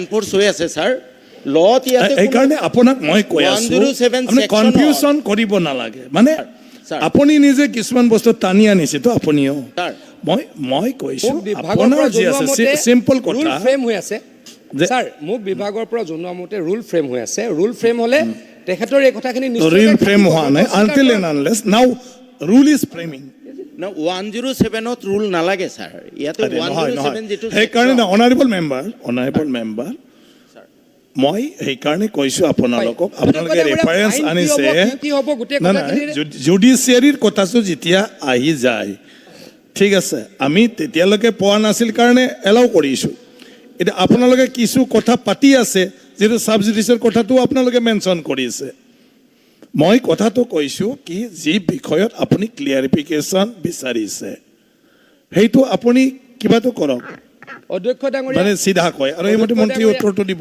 ছাৰ আমি কি ৰুল কি কৰিম কি কৰিলে ভায়লেশ্যন হ'ব কিমান ফাইন লগাম সেই গোটেইখিনি প্ৰচেছ চলি আছে অধ্যক্ষ ডাঙৰীয়া প্ৰচেছ চলি গতিকে আছে প্ৰচেছ যেতিয়া চলিব যেতিয়া বিলখন এনফৰ্চড হ'ব তেতিয়া নিশ্চয়কৈ তেওঁৰ কথাখিনি খাটিব আজি এই মুহূৰ্তত একো কৰিব নোৱাৰোঁ অধ্যক্ষ ডাঙৰীয়া নাই উত্তৰটো দিলে থাকে This is act, not bill. What This I is am saying, enforced. he This has come into force. Sir. Already তেখেতে ৰিপ্লাইটো দিলে ৰিপ্লাই সেইটোৱে তেওঁলোকে ৰুল প্ৰেম কৰি আছে আপুনি যিটো কথা কৈছে তেখেতে কৈ আছে সেইকাৰণে নহয় আপুনি আজিয়ে কৰিব লাগে বুলি ক'লেতো ওলাব নোৱাৰি ন আপুনি কি বিচাৰিছে তেখেতে এটা উত্তৰ দিছে যে ৰুল এতিয়াহে বনাই আছে ৰুলৰ পিছত আপুনি ক'ব পাৰিব Sir, নাই সেইকাৰণে আপুনি ভালদৰে কওক না কিবা কিবি কিয় টানি আনি থাকে আপুনি চিধাকৈ আপুনি কিবা কৰক চিধাকৈ আপুনি কি চৰকাৰে কৰাটো কৰা বুলি ক'ব চিধাকে কম ছাৰ একদম as per আমাৰ rule 284 my reply will conclude the motion গতিকে মই লাষ্ট ৰিপ্লাই দিছোঁ তেখেতে যিটো কৈছে ৰুলৰ কথা এই section 107 of panchayat act it has come into force যিদিনাখন আপোনাক কি লাগে আপুনি নুবুজাওক আপুনি কি বিচাৰিছে তেখেতৰ সেইটোৱে কৈ আছোঁ ছাৰ গতিকে এই ছেকশ্যন 107 ছেকশ্যন কুৱেশ্যন কৰক ইমপ্লিমেণ্টেশ্যনৰ কাৰণে কোনো ৰুলৰ প্ৰয়োজন নাই এই ছেকশ্যন সেইকাৰণে আপোনাক কি লাগে আৰু ছাৰ আপুনি যিটো কথা কৈছে যে চাব জুডিচিয়ৰ কথাটো আপোনালোকে আনাৰ কাৰণে মই কৈছোঁ যদি চাব জুডিচ হয়তো আমি আলোচনাই নকৰোঁ ঠিক আছে ছাৰ মই এটা সেইকাৰণে আপোনালোকে আপুনি কি বিচাৰিছে আপুনি মন্ত্ৰীৰ পৰা বিচাৰক না আপুনি ব্যক্তিগত গৰু বজাৰখন যিহেতু আইন ভংগ কৰি আছে 107 আৰু কেটেল প্ৰিজাৰ্ভেশ্যন এক্ট গতিকে ব্যক্তিগত গৰু বজাৰখন বন্ধহে কৰিব লাগে আজিৰ পৰাই বন্ধ কৰিব লাগে আজিয়ে মন্ত্ৰী মহোদয়ে এটা ঘোষণা কৰিব লাগে মই আকৌ কৈছোঁ যিখন আইনৰ কথা কৈ আছোঁ তাৰ ৰুল ফ্ৰেমিং হৈ আছে ৰুল ফ্ৰেমিং হ'লে ৰুল ভাইলেট কৰাটো প্ৰুফ হ'ব পাৰে মই অস্বীকাৰ কৰা নাই কিন্তু আজি হৈ থকা নাই অধ্যক্ষ ডাঙৰীয়া আজি ল ভাইলেট কৰিছে বুলি ক'ব নোৱাৰোঁ ল মানে আইন নহয় জানো অধ্যক্ষ ডাঙৰীয়া যেতিয়া আমি বিধানসভাত এখন আইন পাছ কৰোঁ বিল পাছ কৰোঁ তাৰ কাৰণে আমাক টাইম লাগে ৰুল ফ্ৰেমিঙৰ কাৰণে যোৱা বিধানসভাত আমি এই বিধেয়কখন পাছ কৰিছোঁ এমেণ্ড কৰিছোঁ কিন্তু ৰুল ফ্ৰেমিং চলি আছে ৰুল ফ্ৰেমিং হোৱাৰ পাছত যদি তেওঁ কোৱা ধৰণে ভায়লেশ্যন হৈছে তেতিয়া নিশ্চয়কৈ ব্যৱস্থা লোৱা হ'ব কিন্তু এতিয়ালৈকে আমি ব্যৱস্থা ল'ব নোৱাৰোঁ নাই এতিয়ালৈকে লোৱা নাই আপোনাক ৰিপ্লাইটো দিলে হৈছে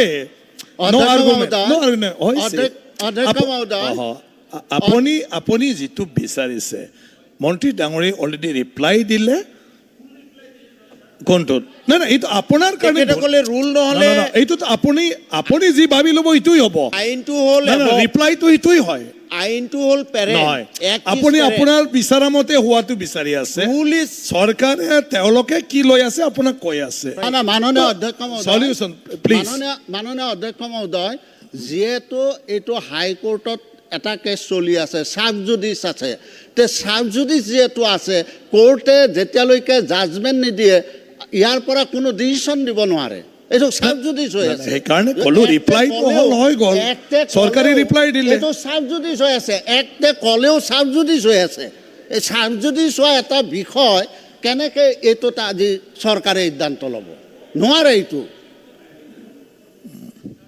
কথা জাষ্ট এটা লাষ্ট নহয়, এটা বাক্য কৈছোঁ honorable member. মানুহে কোৰ্টত যাব লগা হ'ল কেলে আইন ভংগ কৰিলে অথৰিটিয়ে একশ্যন নল'লে সেইকাৰণে আপোনাৰ কথাটো আপুনি ৰাখিলে হৈ গ'ল এতিয়া অভাৰ মন্ত্ৰীয়ে যি তেওঁলোকৰ তাত আছে তথ্য ৰিপ্লাই দিলে তো হৈ গ'ল। আমিতো কাৰোবাৰ আমি কোন নাজানো কোনে চলাই আছে, কিন্তু আমি আইনৰ মতেহে যাম অধ্যক্ষ ডাঙৰীয়া। এতিয়া ধন্যবাদ। ফ্ৰেম হয় ভাইলেশ্যন, আমি এমেণ্ডমেণ্ট কিয় কৰিছোঁ যাতে এই ৰুল ভাইলেট কৰিব নোৱাৰে। যদি ৰুল ভাইলেট কৰা বুলি প্ৰমাণ হয় after amendment, after completion of amendment of the বিল, তেতিয়া ডেফিনেটলি ব্যৱস্থা ল'ম অধ্যক্ষ ডাঙৰীয়া। আজি এই ক্ষেত্ৰত কেনেকৈ কৰিম? নাই হৈ গ'ল, ৰিপ্লাই দি দিলে আপুনি। এতিয়া আপুনি সংকল্প প্ৰস্তাৱ উঠাই ল'ব। নাই ছাৰ, মই এইটো বৃহত্তৰ স্বাৰ্থত 2 কোটিকে ৰাজহ প্ৰতি বছৰে আপুনি সংকল্প উঠাই নলয় বুলি ক'লে হ'ল। উঠাই নলওঁ ছাৰ। এতিয়া মূল প্ৰশ্নটোলৈ আহক। প্ৰশ্নটো হ'ল এই যে মাননীয় সদস্য শ্ৰী শ্বেৰমান আলী আহমেদ ডাঙৰীয়াই উত্থাপন কৰা সংকল্প প্ৰস্তাৱটো সদনৰ সন্মতি আছেনে? যিসকল সপক্ষে আছে কওক হয়, যিসকল বিপক্ষে আছে মই ভাবো নহয় সপক্ষে প্ৰস্তাৱটো নাকচ কৰা নাই। মেম্বাৰ সদস্যই নাই হৈ গ'ল, এইটো নাকচ হৈ গ'ল।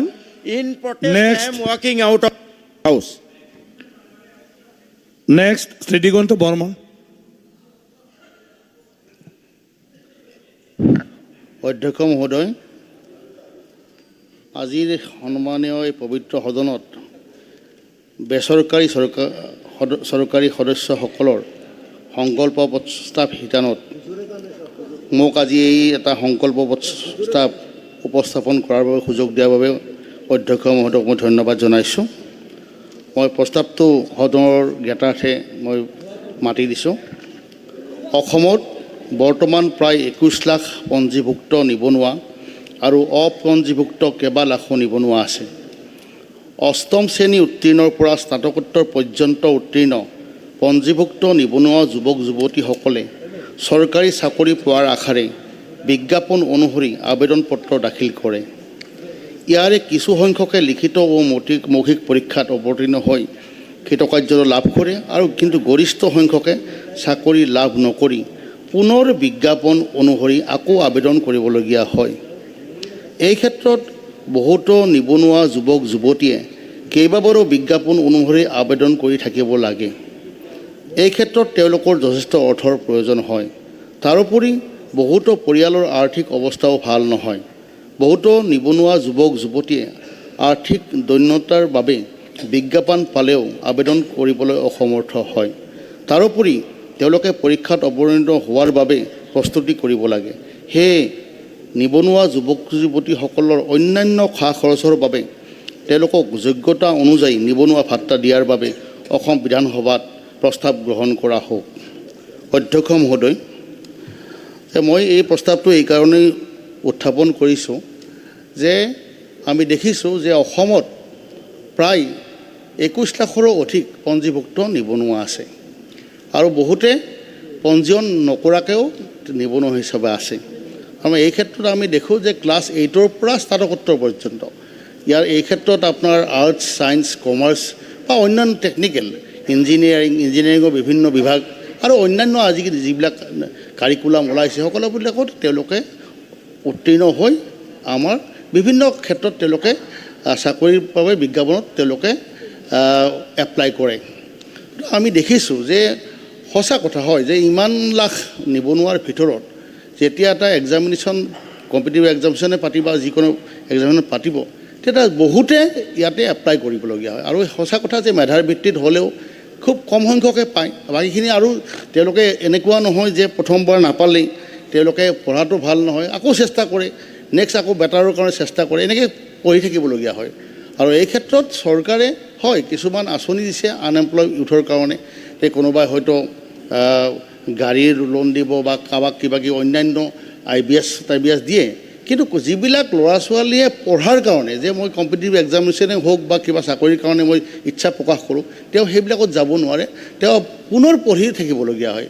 আৰু পঢ়াৰ কাৰণে অধ্যক্ষ মহোদয় আমি দেখিছোঁ ধৰক তেওঁ এপ্লাই কৰিব লাগিব, 2-এখন কিতাপো কিনিব লাগে, বা যদি আজিকালি আপোনাৰ মোবাইলত আপোনাৰ নেটৰ কাৰণে নেটো ভৰাবলগীয়া হয়, এটা সামান্য খৰচ। আমি কৈছোঁ যে সেইসকল নিবনুৱা যিসকল নিবনুৱাই পৰীক্ষাত অৱতীৰ্ণ হ'ব বিচাৰে চাকৰিৰ ক্ষেত্ৰত, তেওঁলোকক এটা মাহেকীয়া ভাত্তা দিব লাগে। এই ক্ষেত্ৰত আমি দেখিছোঁ যে আমাৰ বিদেশত আপোনাৰ আয়াৰলেণ্ড, জাৰ্মানীত আমি থকা বুলি আমি নেটত মাৰিলে আমি গম পাওঁ যে কিছুমানত এইবিলাক ভাত্তা দি আছে কিন্তু আমাৰ ভাৰতবৰ্ষৰ অন্যান্য ৰাজ্যৰ ক্ষেত্ৰত আমি দেখিছোঁ যে কিছুমান চকতে নহয় যে বিহাৰ ছত্তীশগড় হাৰিয়ানা মণিপুৰ মিজোৰাম মেঘালয় আন্দামান দিল্লী পুডুচেৰীত এটা নিৰ্দিষ্ট হেৰিৰ ভিতৰত আওতাৰ ভিতৰত তেওঁলোককো এটা সামান্যভাৱে হ'লেও কিবা ভাত্তা এটা প্ৰদান কৰে এই ক্ষেত্ৰত মই এটা কথা ক'বলৈ বিচাৰিছোঁ যে লোকসভাতো 2019 চনত SU থিৰুনামভূছৰ নামৰ এজন MP ডাঙৰীয়াই এইটো এখন প্ৰাইভেট মেম্বাৰ বিল আনিছিলে দি আনএমপ্লয়ড এলাউন্সেছ বিল 2019 আনিছিলে একেদৰে ৰাজীৱ সাতৱ নামৰ এজন MPয়েও প্ৰাইভেট মেম্বাৰ বিল এখন 2018 চনতো আনিছিলে পাৰ্লিয়ামেণ্টত হয়তো সেইখন গৃহীত নহ'লে মই মাননীয় অধ্যক্ষ মহোদয় আপোনাৰ জৰিয়তে মই চৰকাৰক আহ্বান জনাই এই সদনত এটা প্ৰস্তাৱ ৰাখিব খুজিছোঁ যে অসমৰ যিসকল শিক্ষিত নিবনুৱা হয় লেট যিখন শিক্ষিত নিবনুৱাই আগন্তুক সময়ত তেওঁলোকে এইবিলাক পৰীক্ষা দিব বিচাৰে বিজ্ঞাপন অনুসৰি বা যিসকল ক্লাছ 8ৰ পৰা স্নাতকোত্তৰ পৰ্যন্ত তেওঁলোকক মই একজেক্টলি মই ক'ব নাযাওঁ কাৰণ ক্লাছ 8ত পঢ়া ল'ৰাটোৱে যিমানখিনি পাব BA পাছ কৰাটোৱে হয়তো BSc পাছ কৰাটো অলপ বেছি পাব পাৰে MA পাছ কৰাজনে অলপ বেছি পাব পাৰে ইঞ্জিনিয়াৰিং গ্ৰেজুৱেট বা MTech কৰাজনে অলপ বেছি পাব পাৰে আপুনি দেখিব যে মেডিকেলত হয় এতিয়া মেডিকেলত ডক্টৰবিলাকৰ চাকৰিৰ কোনো অভাৱ নাই কিন্তু ইঞ্জিনিয়াৰিঙৰ ল'ৰা বহুতে বহি আছে কিন্তু এইটো সঁচা কথা ইঞ্জিনিয়াৰিং বহি আছে মেডিকেলৰ ডক্টৰবিলাক বহি আছে কিন্তু মেডিকেল যিবিলাক ধৰক লেবৰেটৰী টেকনিচিয়ান বা অন্যান্য যিবিলাক এক্সৰে টেকনিচিয়ান ইত্যাদি ইত্যাদি তেওঁলোকেও বহি থাকিবলগীয়া হৈছে কিন্তু সেইকালৰ ক্ষেত্ৰত এখন আমি যদি এখন কমিটি কৰি পেলাই গভৰ্ণমেণ্টে কৈ এটা চালি জাৰি চাই যে এটা তেওঁলোকক এটা নিবনুৱা ভাত্তা দিব পাৰি নেকি মাহেকীয়া খুব বেছি কথাও নহয় যে আমি দিব পাৰি নেকি এই ক্ষেত্ৰত আমাৰ সদনে মই ব্যৱস্থা ল'ব বুলি আশা ৰাখিছোঁ আৰু এই ক্ষেত্ৰত মোৰ প্ৰস্তাৱটো মই দাঙি ধৰিলোঁ ধন্যবাদ অনাৰেবল মিনিষ্টাৰ সন্মানীয় অধ্যক্ষ ডাঙৰীয়া নিবনুৱাসকলক সংস্থাপন দিবলৈ এইখন চৰকাৰে আজিলৈকে প্ৰায় 90,000তকৈ অধিক যুৱক যুৱতীক চাকৰি দিয়াৰ ব্যৱস্থা কৰিলে 95,000 ল'ৰা ছোৱালীক চাকৰি দিয়াৰ ব্যৱস্থা কৰিলে অধ্যক্ষ ডাঙৰীয়া এইখন বিধানসভাতে মাননীয় মুখ্যমন্ত্ৰী ডক্টৰ হিমন্ত বিশ্ব শৰ্মা ডাঙৰীয়াই কৈছিল যে 1 লাখ ল'ৰা ছোৱালীক আমাৰ চৰকাৰখনে চৰকাৰী চাকৰিত নিযুক্তি দিব কিন্তু মই ক'বলৈ পাই অত্যন্ত গৌৰৱান্বিত অনুভৱ কৰিছোঁ যে এই সংখ্যাটো ইতিমধ্যেই আমাৰ 95,000 সম্পূৰ্ণ হ'ল আৰু অহা 2 বছৰত অতি কমেও 35,000 অসমৰ নিবনুৱা যুৱক যুৱতীয়ে চৰকাৰী চাকৰি লাভ কৰিব অধ্যক্ষ ডাঙৰীয়া এতিয়া আমাৰ এক্সচেঞ্জত কিয় নাম ভৰ্তি বেছি কিয় হৈছে আমাৰ এইটো কি কয় এমপ্লয়মেণ্ট এক্সচেঞ্জত নিয়োগ বিনিময় কেন্দ্ৰত অধ্যক্ষ ডাঙৰীয়া কিয় এনৰোলমেণ্ট বা নামভৰ্তি বেছি হৈছে আগতে চাকৰি পাম বুলি অধ্যক্ষ ডাঙৰীয়া কোনো ভৰসাই কৰা নাছিলে আগতে চাকৰি পাবলৈ কি আছিলে আগতে আমি দেখিছিলোঁ যে লাখ লাখ টকা দি চাকৰি ল'ব লগা হয় গতিকে ল'ৰাই ছোৱালীয়ে চাকৰি পাম বুলি আশাটো বাদ দি দিছিলে আৰু বহুত ল'ৰা ছোৱালী সেইকাৰণে অসমৰ পৰা বাহিৰলৈ ওলাই গুচি গৈছিলে অধ্যক্ষ ডাঙৰীয়া অসমত সেই পৰিৱেশটো ডক্টৰ হিমন্ত বিশ্ব শৰ্মা ডাঙৰীয়াৰ নেতৃত্বৰ চৰকাৰখনে নাইকিয়া কৰিলে আৰু অসমীয়া ল'ৰা ছোৱালীয়ে চাকৰি পাবলৈকে অসমলৈকে ঘূৰি আহিলে আৰু বিভিন্ন ক্ষেত্ৰত বিভিন্ন ডিপাৰ্টমেণ্টত চাকৰি পোৱাৰ ব্যৱস্থা হ'ল অধ্যক্ষ ডাঙৰীয়া সন্মানীয় সদস্যগৰাকীয়ে যিটো কথা কৈছে আমি মাচুল অসম চৰকাৰে কৰ্মচাৰী বিভাগৰ অধীনত ইতিমধ্যে তৃতীয় বৰ্গৰ 7,600টা আৰু চতুৰ্থ বৰ্গৰ 5,000টা খালী পদৰ নিযুক্তি পৰীক্ষাৰ আবেদন মাচুল ৰেহাই দিয়াৰ সিদ্ধান্ত গ্ৰহণ কৰিছোঁ অধ্যক্ষ ডাঙৰীয়া মাচুল আমি লৈছিলোঁ কিন্তু যোনে চাকৰি পোৱা নাই মাচুল আমি ঘূৰাই দিয়াৰ ব্যৱস্থা কৰিছোঁ অধ্যক্ষ ডাঙৰীয়া এইখন চৰকাৰে আৰু যথেষ্ট কাম আমি মহিলাসকলক আত্মনিৰ্ভৰ কৰিবলৈ বিভিন্ন আঁচনি হাতত লৈছোঁ অৰুণোদয়ৰ ব্যৱস্থা কৰিছোঁ যুৱক যুৱতীসকলক আমি স্বাৱলম্বী কৰিবলৈ মুখ্যমন্ত্ৰীৰ আত্মনিৰ্ভৰ অসমৰ ব্যৱস্থা কৰিছোঁ আৰু আমাৰ কৃষকসকলক নৰেন্দ্ৰ মোদী ডাঙৰীয়াই কৃষক সন্মান নিধি দিছে গতিকে আমি খুব সচেতন এইখন চৰকাৰে প্ৰত্যেকটো সমাজৰ অংশক কেনেকৈ সহায় কৰিব পাৰে তাৰ কাৰণে আমি বদ্ধপৰিকৰ তাৰ কাৰণে আমি কাম কৰি আছোঁ অধ্যক্ষ ডাঙৰীয়া খাদ্য সুৰক্ষাৰ চাউল যেতিয়া আগতে আৰম্ভ হৈছিল তেতিয়া 3 টকা আছিল খাদ্য সুৰক্ষাৰ চাউল আমাৰ চৰকাৰে আমি কি কৰি দিলোঁ বিনামূলীয়া কৰি দিলোঁ খাদ্য সুৰক্ষাৰ চাউলো বিনামূলীয়া কৰোঁ আমি আমাৰ ছোৱালীসকলক স্কুটি দিওঁ, ল'ৰাক স্কুটি দিওঁ, ভাল ৰিজাল্ট কৰিলে। আৰু এইবাৰৰ পৰা আমি যিসকল ছোৱালীয়ে মেট্ৰিক, হায়াৰ ছেকেণ্ডেৰী, BA পাছ কৰিব, তেওঁলোকক আমি মাহত 10,000 বছৰত 10,000কৈ টকা দিম।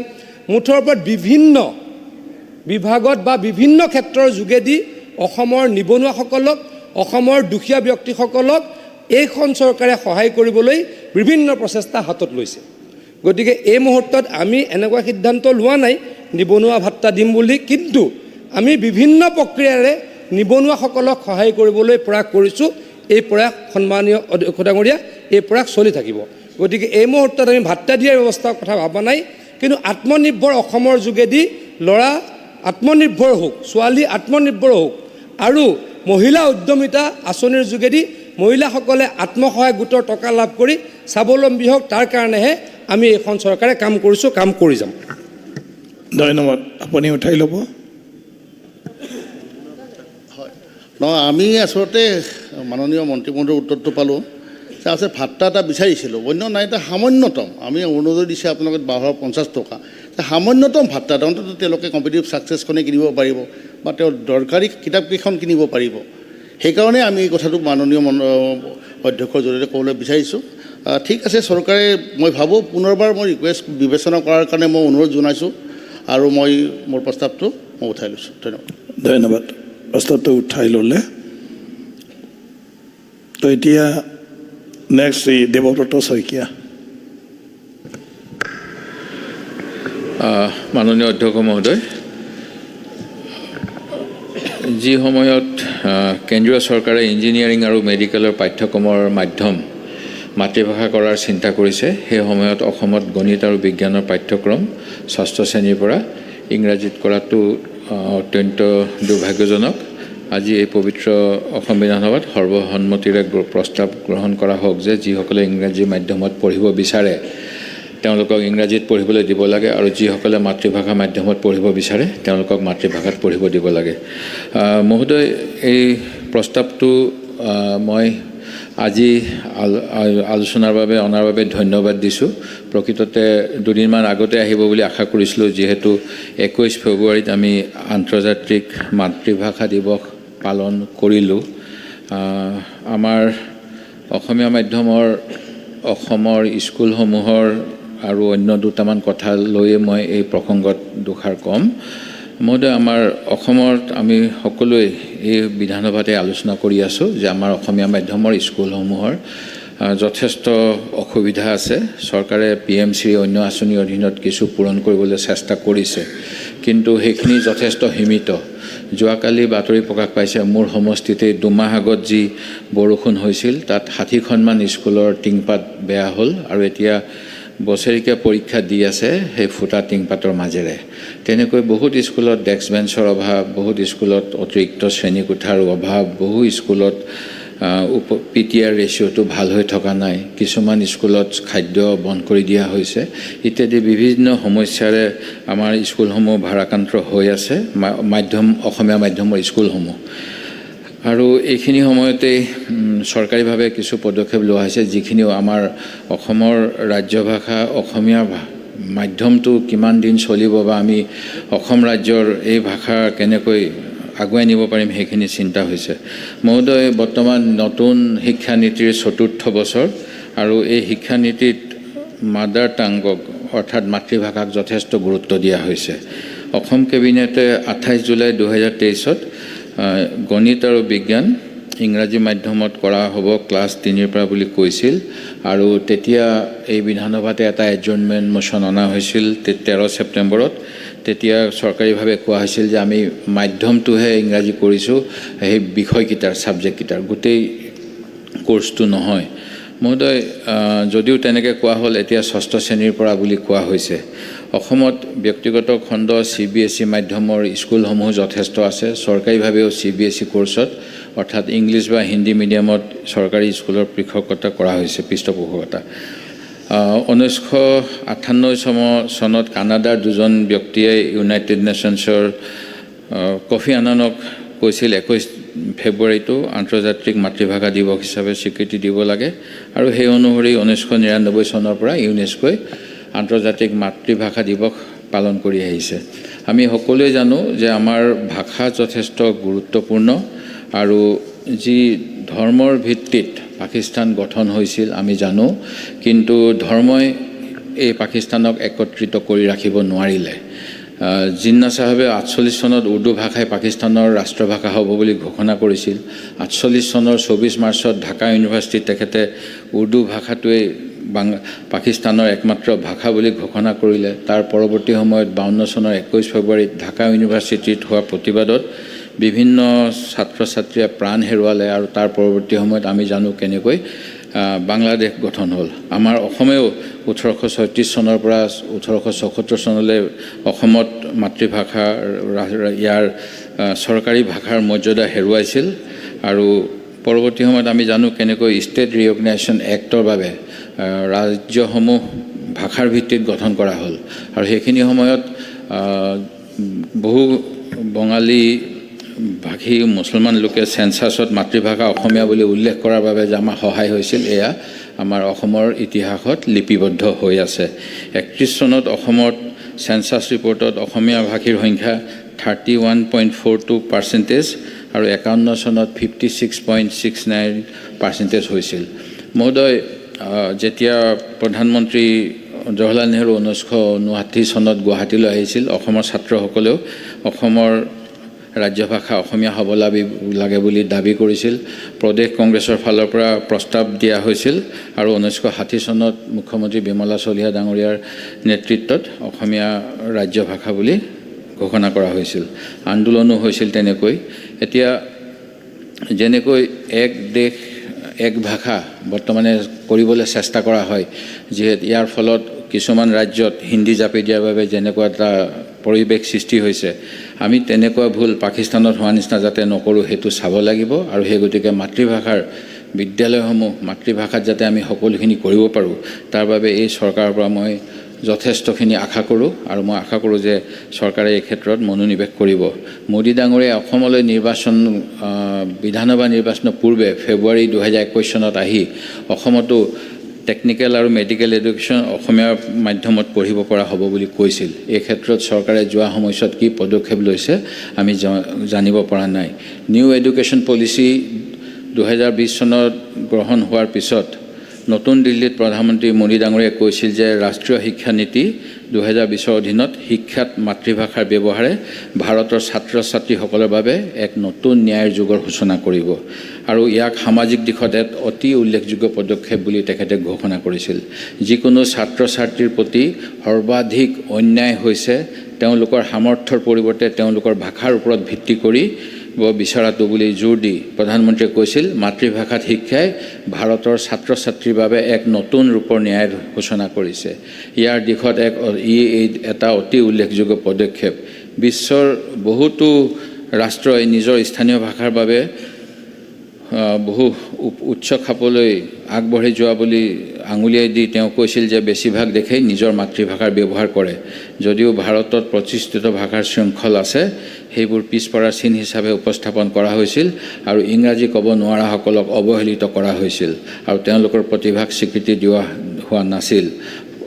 এনেধৰণে কোৱাৰ পিছত আমি যদি এতিয়া কিছুমান কথাত ইংৰাজী ভাষাক গুৰুত্ব দিওঁ, ই আমাৰ বাবে নতুন ৰাষ্ট্ৰীয় শিক্ষানীতি আৰু প্ৰধানমন্ত্ৰীৰ আহ্বান এই গোটেইখিনিকে আমি আওকাণ কৰা হ'ব। সেই গতিকে অসমীয়া মাধ্যমৰ যিসমূহ অসুবিধা আছে, অসমীয়াৰ লগতে অন্যান্য নিউ এডুকেশ্যন পলিচি অনুসৰি টাই ভাষা, মিচিং ভাষা আৰু অন্যান্য যত ভাষা আছে, এই সকলোখিনিতে যাতে শিক্ষাৰ সুবিধা অসম চৰকাৰে দিয়ে, তাৰ বাবে মই আজিৰ এই প্ৰস্তাৱযোগে প্ৰস্তাৱনা আগবঢ়াইছোঁ। ধন্যবাদ। ধন্যবাদ।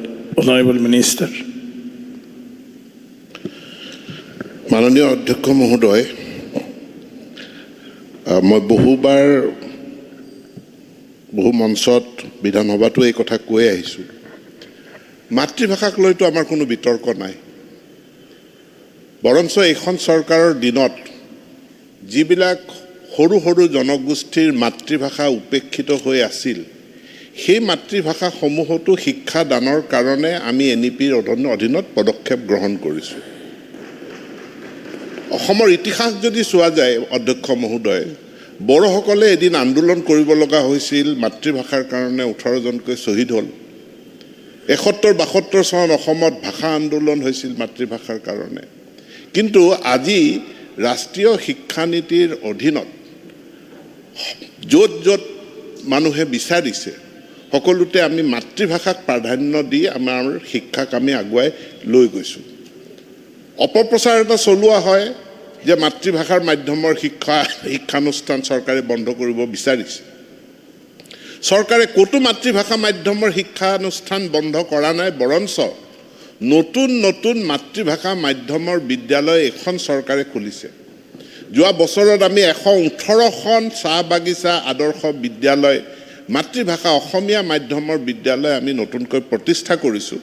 আৰু মাননীয় ৰাষ্ট্ৰপতি আহি আৰু 100খন অসমীয়া মাধ্যমৰ বিদ্যালয় প্ৰতিষ্ঠা কৰি থৈ গ'ল, তাৰ আধাৰশিলা স্থাপন কৰি থৈ গ'ল। এতিয়া নিৰ্মাণ কাৰ্য আৰম্ভ হৈছে।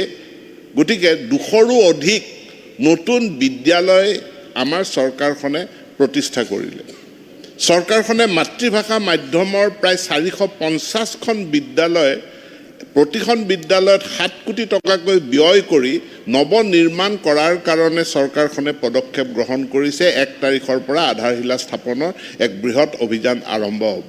তো এই চৰকাৰৰ দিনত মাতৃভাষা মাধ্যমৰ বিদ্যালয়সমূহে শিক্ষা ব্যৱস্থাই যি গুৰুত্ব লাভ কৰিছে সেই গুৰুত্ব ইয়াৰ আগত কেতিয়াও লাভ কৰা নাছিল।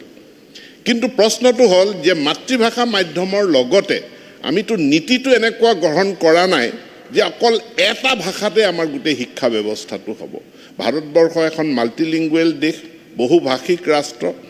ইংৰাজী ভাষাৰ প্ৰয়োজনীয়তা আছে উচ্চ শিক্ষাৰ কাৰণে। গতিকে মাতৃভাষাৰ লগে লগে ইংৰাজীটিও যাতে শিকাই নিব পৰা যায় তাৰ কাৰণে চৰকাৰখনে ক্লাছ 6ত চৰকাৰখনে ক্লাছ 6ত আমি ইংৰাজী মাধ্যমত কেৱল 2টা বিষয়, বিজ্ঞান আৰু গণিত 2টা বিষয় প্ৰৱৰ্তন কৰিছিলোঁ। ইয়াৰ পাছত বিভিন্ন সাহিত্য সভাসমূহৰ লগত আমাৰ আলোচনা অনুষ্ঠিত হ'ল আৰু সাহিত্য সভাসমূহৰ লগত শিক্ষক সমাজৰ লগতো আমাৰ আলোচনা অনুষ্ঠিত হৈ গ'ল। মই আজি পবিত্ৰ সদনক অধ্যক্ষ মহোদয় জনাব বিচাৰোঁ, ইতিমধ্যে আমাৰ গুণোৎসৱ অনুষ্ঠিত হৈ গৈছে আৰু এইবাৰ গুণোৎসৱ সকলো বিদ্যালয়ত বিটিআৰৰ কিছু সংখ্যক বিদ্যালয়ক বাদ দি বাকী সকলো বিদ্যালয়ত আমাৰ ছাত্ৰ ছাত্ৰীসকলে ইংৰাজী ভাষাৰ প্ৰশ্ন কাকতৰ উত্তৰ, ইংৰাজী বিজ্ঞান আৰু গণিতৰ ইংৰাজী ভাষাত অহা প্ৰশ্ন কাকতৰ উত্তৰ তেওঁলোকে দিছে। কেইটামান দিন অপেক্ষা কৰিলে হ'ল গুণোৎসৱৰ ফলাফল ওলাই যাব। আৰু গুণোৎসৱৰ ফলাফল ওলাই গ'লে আমি গম পাম যে ইংৰাজী ভাষাত আমি বিজ্ঞান আৰু গণিতৰ কিতাপখন ক্লাছ 6ত দিয়াৰ কাৰণে তাৰ কুপ্ৰভাৱ পৰিছে নে সুপ্ৰভাৱ পৰিছে, এইটো কেইটামান দিন অপেক্ষা কৰিবৰ কাৰণে মই অনুৰোধ জনাওঁ। মাননীয় অধ্যক্ষ মহোদয়, চৰকাৰখন সংবেদনশীল আৰু চৰকাৰখন গণতান্ত্ৰিক, চৰকাৰখন ৰেছপনচিভ। আমি সকলোৰে কথা শুনো। আমি সবকা সাথ সবকা বিকাশ নীতিত বিশ্বাস কৰোঁ। সেইকাৰণে সকলো পক্ষৰ কথা বতৰা শুনাৰ পাছত, সাহিত্য সভাসমূহৰ লগত আলোচনা কৰাৰ পাছত আমি এটা সিদ্ধান্ত ল'লোঁ যে আমাৰ 6ৰ পৰা 8লৈকে আমাৰ পাঠ্যপুথি বিজ্ঞান আৰু গণিতৰ পাঠ্যপুথিকেইখন দ্বিভাষিক হ'ব। অৰ্থাৎ মাতৃভাষা মাধ্যমো থাকিব, ইংৰাজীও থাকিব। কিতাপখনৰ এটা পৃষ্ঠাত অসমীয়া থাকিব, এটা পৃষ্ঠাত ইংৰাজী থাকিব। আৰু এনেধৰণে কিতাপ প্ৰস্তুত কৰি চলিত এই আগন্তুক একাডেমিক ইয়েৰৰ কাৰণে যোৱা 16 তাৰিখে মই ফ্লেগ অফ কৰিলোঁ। বিভিন্ন জিলালৈ আমি কিতাপবিলাক ডেছপাছ কৰিছোঁ। মই আজি সদনৰ মজিয়ালৈ লৈ আহিছোঁ কিতাপৰ নমুনা, যে এইখন আমাৰ দ্বিভাষিক গণিতৰ কিতাপ। ইয়াত গণিতো আছে, মেথমেটিক্স বুলিও লিখা আছে। আৰু কিতাপখন যদি মেলি দিয়ে, এই কিতাপখন ইয়াৰ এটা পৃষ্ঠাত ইংৰাজীত আছে আৰু এটা পৃষ্ঠা অসমীয়াত আছে। গতিকে ছাত্ৰৰ যেনেকৈ ছাত্ৰ ছাত্ৰীৰ সুবিধা হয়, তেওঁলোকে অসমীয়াটোও পঢ়িব পাৰিব আৰু তাৰ লগত কম্পেৰেটিভ তুলনামূলকভাৱে ইংৰাজীটোও পঢ়িব পাৰিব। এতিয়া ছাত্ৰ বা ছাত্ৰীগৰাকীয়ে কি ভাষাত পঢ়িব সেইটো আমি ডিক্টেশ্যন নিদি পেলাই আমি ছাত্ৰ ছাত্ৰীলৈ এৰি দিওঁ। উত্তৰ দিয়াৰ ক্ষেত্ৰতো আমাৰ যি প্ৰশ্ন কাকত আছে, প্ৰশ্ন কাকতো দ্বিভাষিক হ'ব। পাঠ্যপুথি যেতিয়া দ্বিভাষিক হ'ল, প্ৰশ্ন কাকতো দ্বিভাষিক হ'ল আৰু ছাত্ৰ বা ছাত্ৰীগৰাকীৰ কাৰণে সম্পূৰ্ণ স্বাধীনতা থাকিব। আৰু এই কিতাপখনে মই ভাবোঁ যে আমাৰ মাতৃভাষা মাধ্যম, য'ত আমি 8টা ভাষাত আমি আমাৰ 8টা মাধ্যমত বিদ্যালয় পৰিচালনা কৰোঁ। এই বছৰ আমি 3টা ভাষা অসমীয়া, বেংগলী আৰু বড়ো এই 3টা ভাষাৰ ক্ষেত্ৰত দ্বিভাষিক পাঠ্যপুথি 6ষ্ঠ আৰু 7ম শ্ৰেণীৰ কাৰণে আমি ইতিমধ্যে বিভিন্ন জিলালৈ আমি প্ৰেৰণ কৰিছোঁ। এই আগন্তুক একাডেমিক ইয়েৰটোত সকলো ছাত্ৰ ছাত্ৰীয়ে গণিত আৰু বিজ্ঞানৰ পাঠ্যপুথি দ্বিভাষিক ৰূপত অসমীয়া আৰু ইংৰাজী এই দ্বিভাষিক ৰূপত লাভ কৰিব। মই কিতাপৰ নমুনাকেইটা মাননীয় অধ্যক্ষ মহোদয়ক মই দিব বিচাৰিছোঁ। অধ্যক্ষ মহোদয়ৰ জৰিয়তে যাতে এই কিতাপৰ নমুনাকেইটা আমাৰ সদস্যসকলেও চাব পাৰে আৰু কোনো দিহা পৰামৰ্শ থাকিলে আগবঢ়াব পাৰে। লগতে আমি আগন্তুক শিক্ষা বৰ্ষৰ পৰা ইতিমধ্যে আমাৰ মানে যি ক্ষুদ্ৰ জনগোষ্ঠী আছে মিচিং, কাৰ্বি, ডিমাচা, তিৱা, দেউৰী, ৰাভা এই ভাষাসমূহতো ইতিমধ্যে প্ৰাক প্ৰাথমিকৰ পাঠ্যপুথি আমি প্ৰস্তুত কৰিছোঁ আৰু এই প্ৰাক প্ৰাথমিকৰ পাঠ্যপুথি প্ৰস্তুত কৰি তাক প্ৰাথমিক পৰ্যায় ক্লাছ 5লৈকে লৈ যোৱা আৰু ক্লাছ 5ৰ পাছত যাতে ৰিজনেল লেংগুৱেজলৈ তেওঁলোকে শিফ্ট কৰিব পাৰে প্ৰয়োজন সাপেক্ষে বা ইংৰাজী মাধ্যমলৈও তেওঁলোকে শিফ্ট কৰিব বিচাৰে পাৰে তাৰ প্ৰয়োজন সাপেক্ষে এইটো কৰাৰ কাৰণেও আমি ব্যৱস্থা গ্ৰহণ কৰিছোঁ আৰু এইখিনি আমি নিশ্চিতভাৱে কাৰ্যকৰী কৰিম। গতিকে মাতৃভাষাৰ মাধ্যম আমাৰ চৰকাৰৰ দিনত আগুৱাই গৈছে। মেডিকেল আৰু ইঞ্জিনিয়াৰিঙৰ কথা কৈছে। ভাৰত চৰকাৰে এটা ট্ৰান্সলেশ্যন বহুত বৃহৎ ট্ৰান্সলেশ্যন প্ৰজেক্ট লৈছে আৰু ইয়াৰ যিবিলাক আমাৰ কাৰিকৰী কিতাপ প্ৰফেশ্যনেল ইঞ্জিনিয়াৰিঙৰ কিতাপসমূহৰ ট্ৰান্সলেশ্যন প্ৰায় সম্পূৰ্ণ হৈ গৈছে বিভিন্ন ভাৰতীয় ভাষালৈ আৰু ইয়াক তদাৰক কৰিছে all India council of technical education. তেওঁলোকে এটা আৰ্টিফিচিয়েল ইণ্টেলিজেঞ্চ থকা অনুবাদিনী বুলি এটা ছফ্টৱেৰৰ জৰিয়তে এই পাঠ্যপুথিসমূহৰ অনুবাদ কৰিছে। একেধৰণে মেডিকেলৰ যিবিলাক কিতাপ সেইবিলাকৰো অনুবাদ সম্পূৰ্ণ হ'ব। অৰ্থাৎ ছাত্ৰ ছাত্ৰীসকলৰ কাৰণে এক বৃহৎ স্বাধীনতা অপশ্যন থাকিব যে তেখেতে বিষয়টো আয়ত্ত কৰাৰ কাৰণে নিজৰ মাতৃভাষা ইংৰাজী দুয়োটা ভাষাৰ তেওঁ যাতে ব্যৱহাৰ কৰিব পাৰে আৰু যিসকলে মাতৃভাষাৰ মাধ্যমতে কৰিব বিচাৰে তেওঁলোকে তেওঁলোকৰ কাৰণে মাতৃভাষা মাধ্যমৰ কিতাপো উপলব্ধ কৰোৱা যাব। আৰু অসম চৰকাৰে যিহেতু আমি ৰাষ্ট্ৰীয় শিক্ষানীতি আমি গ্ৰহণ কৰিছোঁ, ৰাষ্ট্ৰীয় শিক্ষানীতিৰ যি নীতি নিৰ্দেশনা আছে গাইডলাইন আছে সেই গাইডলাইন মতে আমি আগুৱাই যাম। ধন্যবাদ। মই কিতাপকেইখন আপোনালৈ আগবঢ়াইছোঁ। ধন্যবাদ মাননীয় ছাৰ, মাননীয় মন্ত্ৰী মহোদয়ক ধন্যবাদ জনাইছোঁ। মই আৰু দুটা তেখেতৰ পৰা জানিব বিচাৰিছোঁ। আমাৰ দিল্লী বা অন্যান্য বিভিন্ন অঞ্চলত কেতবোৰ লোকৰ বাবে যেনে তামিলসকল বা কৰ্ণাটকৰ কানাড়া তেওঁলোকৰ যিসকল কৰ্মৰত লোক আছে তেখেতসকলৰ নিজৰ মাতৃভাষাৰ স্কুল থাকে। যদি প্ৰয়োজন সাপেক্ষে আমাৰ অসমৰ পৰা বহুত যিহেতু কৰ্মসংস্থাপনৰ বাবে অসমীয়া লোক এই বাংগালোৰ, পুনা, দিল্লী এই অঞ্চললৈ যায়, তেনেকুৱা যদি প্ৰয়োজন বোধ কৰে অসমীয়া মাধ্যমৰ বিদ্যালয় সেই কৰ্মচাৰীসকলৰ বাবে স্থাপন কৰাৰ ব্যৱস্থা কৰিব নেকি, যাতে তেওঁলোকে মাতৃভাষাৰ পৰা সংযোগ বিচ্ছিন্ন নহয়। আৰু যিসমূহ বাগানত স্কুল কৰা হ'ল সেইসমূহৰ বাবে নতুন নিযুক্তি হ'ব নেকি, যিহেতু ওচৰ পাজৰৰ স্কুলবিলাকৰ পৰা শিক্ষক নি পেলাই সেই স্কুলসমূহত পাঠদান কৰাই থকা হৈছে আৰু সেই গতিকে কিছুমান স্কুলত কিছু ক্ষতিও হৈছে। Honourable minister. মাননীয় অধ্যক্ষ মহোদয়, প্ৰাথমিক পৰ্যায়ত 5,500 পদৰ কাৰণে এছিষ্টেণ্ট টিচাৰ পদৰ কাৰণে বিজ্ঞাপন প্ৰকাশ কৰা হৈছে। মাধ্যমিক পৰ্যায়ত 8,000 শিক্ষক গ্ৰেজুৱেট টিচাৰ আৰু পোষ্ট গ্ৰেজুৱেট টিচাৰৰ কাৰণে বিজ্ঞাপন প্ৰকাশ কৰা হৈছে। নিযুক্তি প্ৰক্ৰিয়া চলি আছে আৰু এইবাৰৰ এই নিযুক্তিৰ পাছতে আমি এটা খুব কঠোৰ ৰেচনেলাইজেশ্যন কৰিম যাতে প্ৰত্যেক বিদ্যালয়ে শিক্ষক পায় আৰু ইয়াৰ পাছত দেখা যায় যে নতুনকৈ সৃষ্টি কৰা যিসমূহ আদৰ্শ বিদ্যালয় আছে তাৰোপৰি আমাৰ চাহ বাগিচা অঞ্চলত বাগান মালিকৰ কৰ্তৃত্বত থকা যি 420খন স্কুল বিদ্যালয় আমি অসম চৰকাৰৰ অধীনলৈ আনিলোঁ, এই বিদ্যালয়খিনিত যদি অতিৰিক্ত শিক্ষকৰ পদ প্ৰয়োজন আছে নিশ্চিতভাৱে চৰকাৰে পদ সৃষ্টি কৰিব।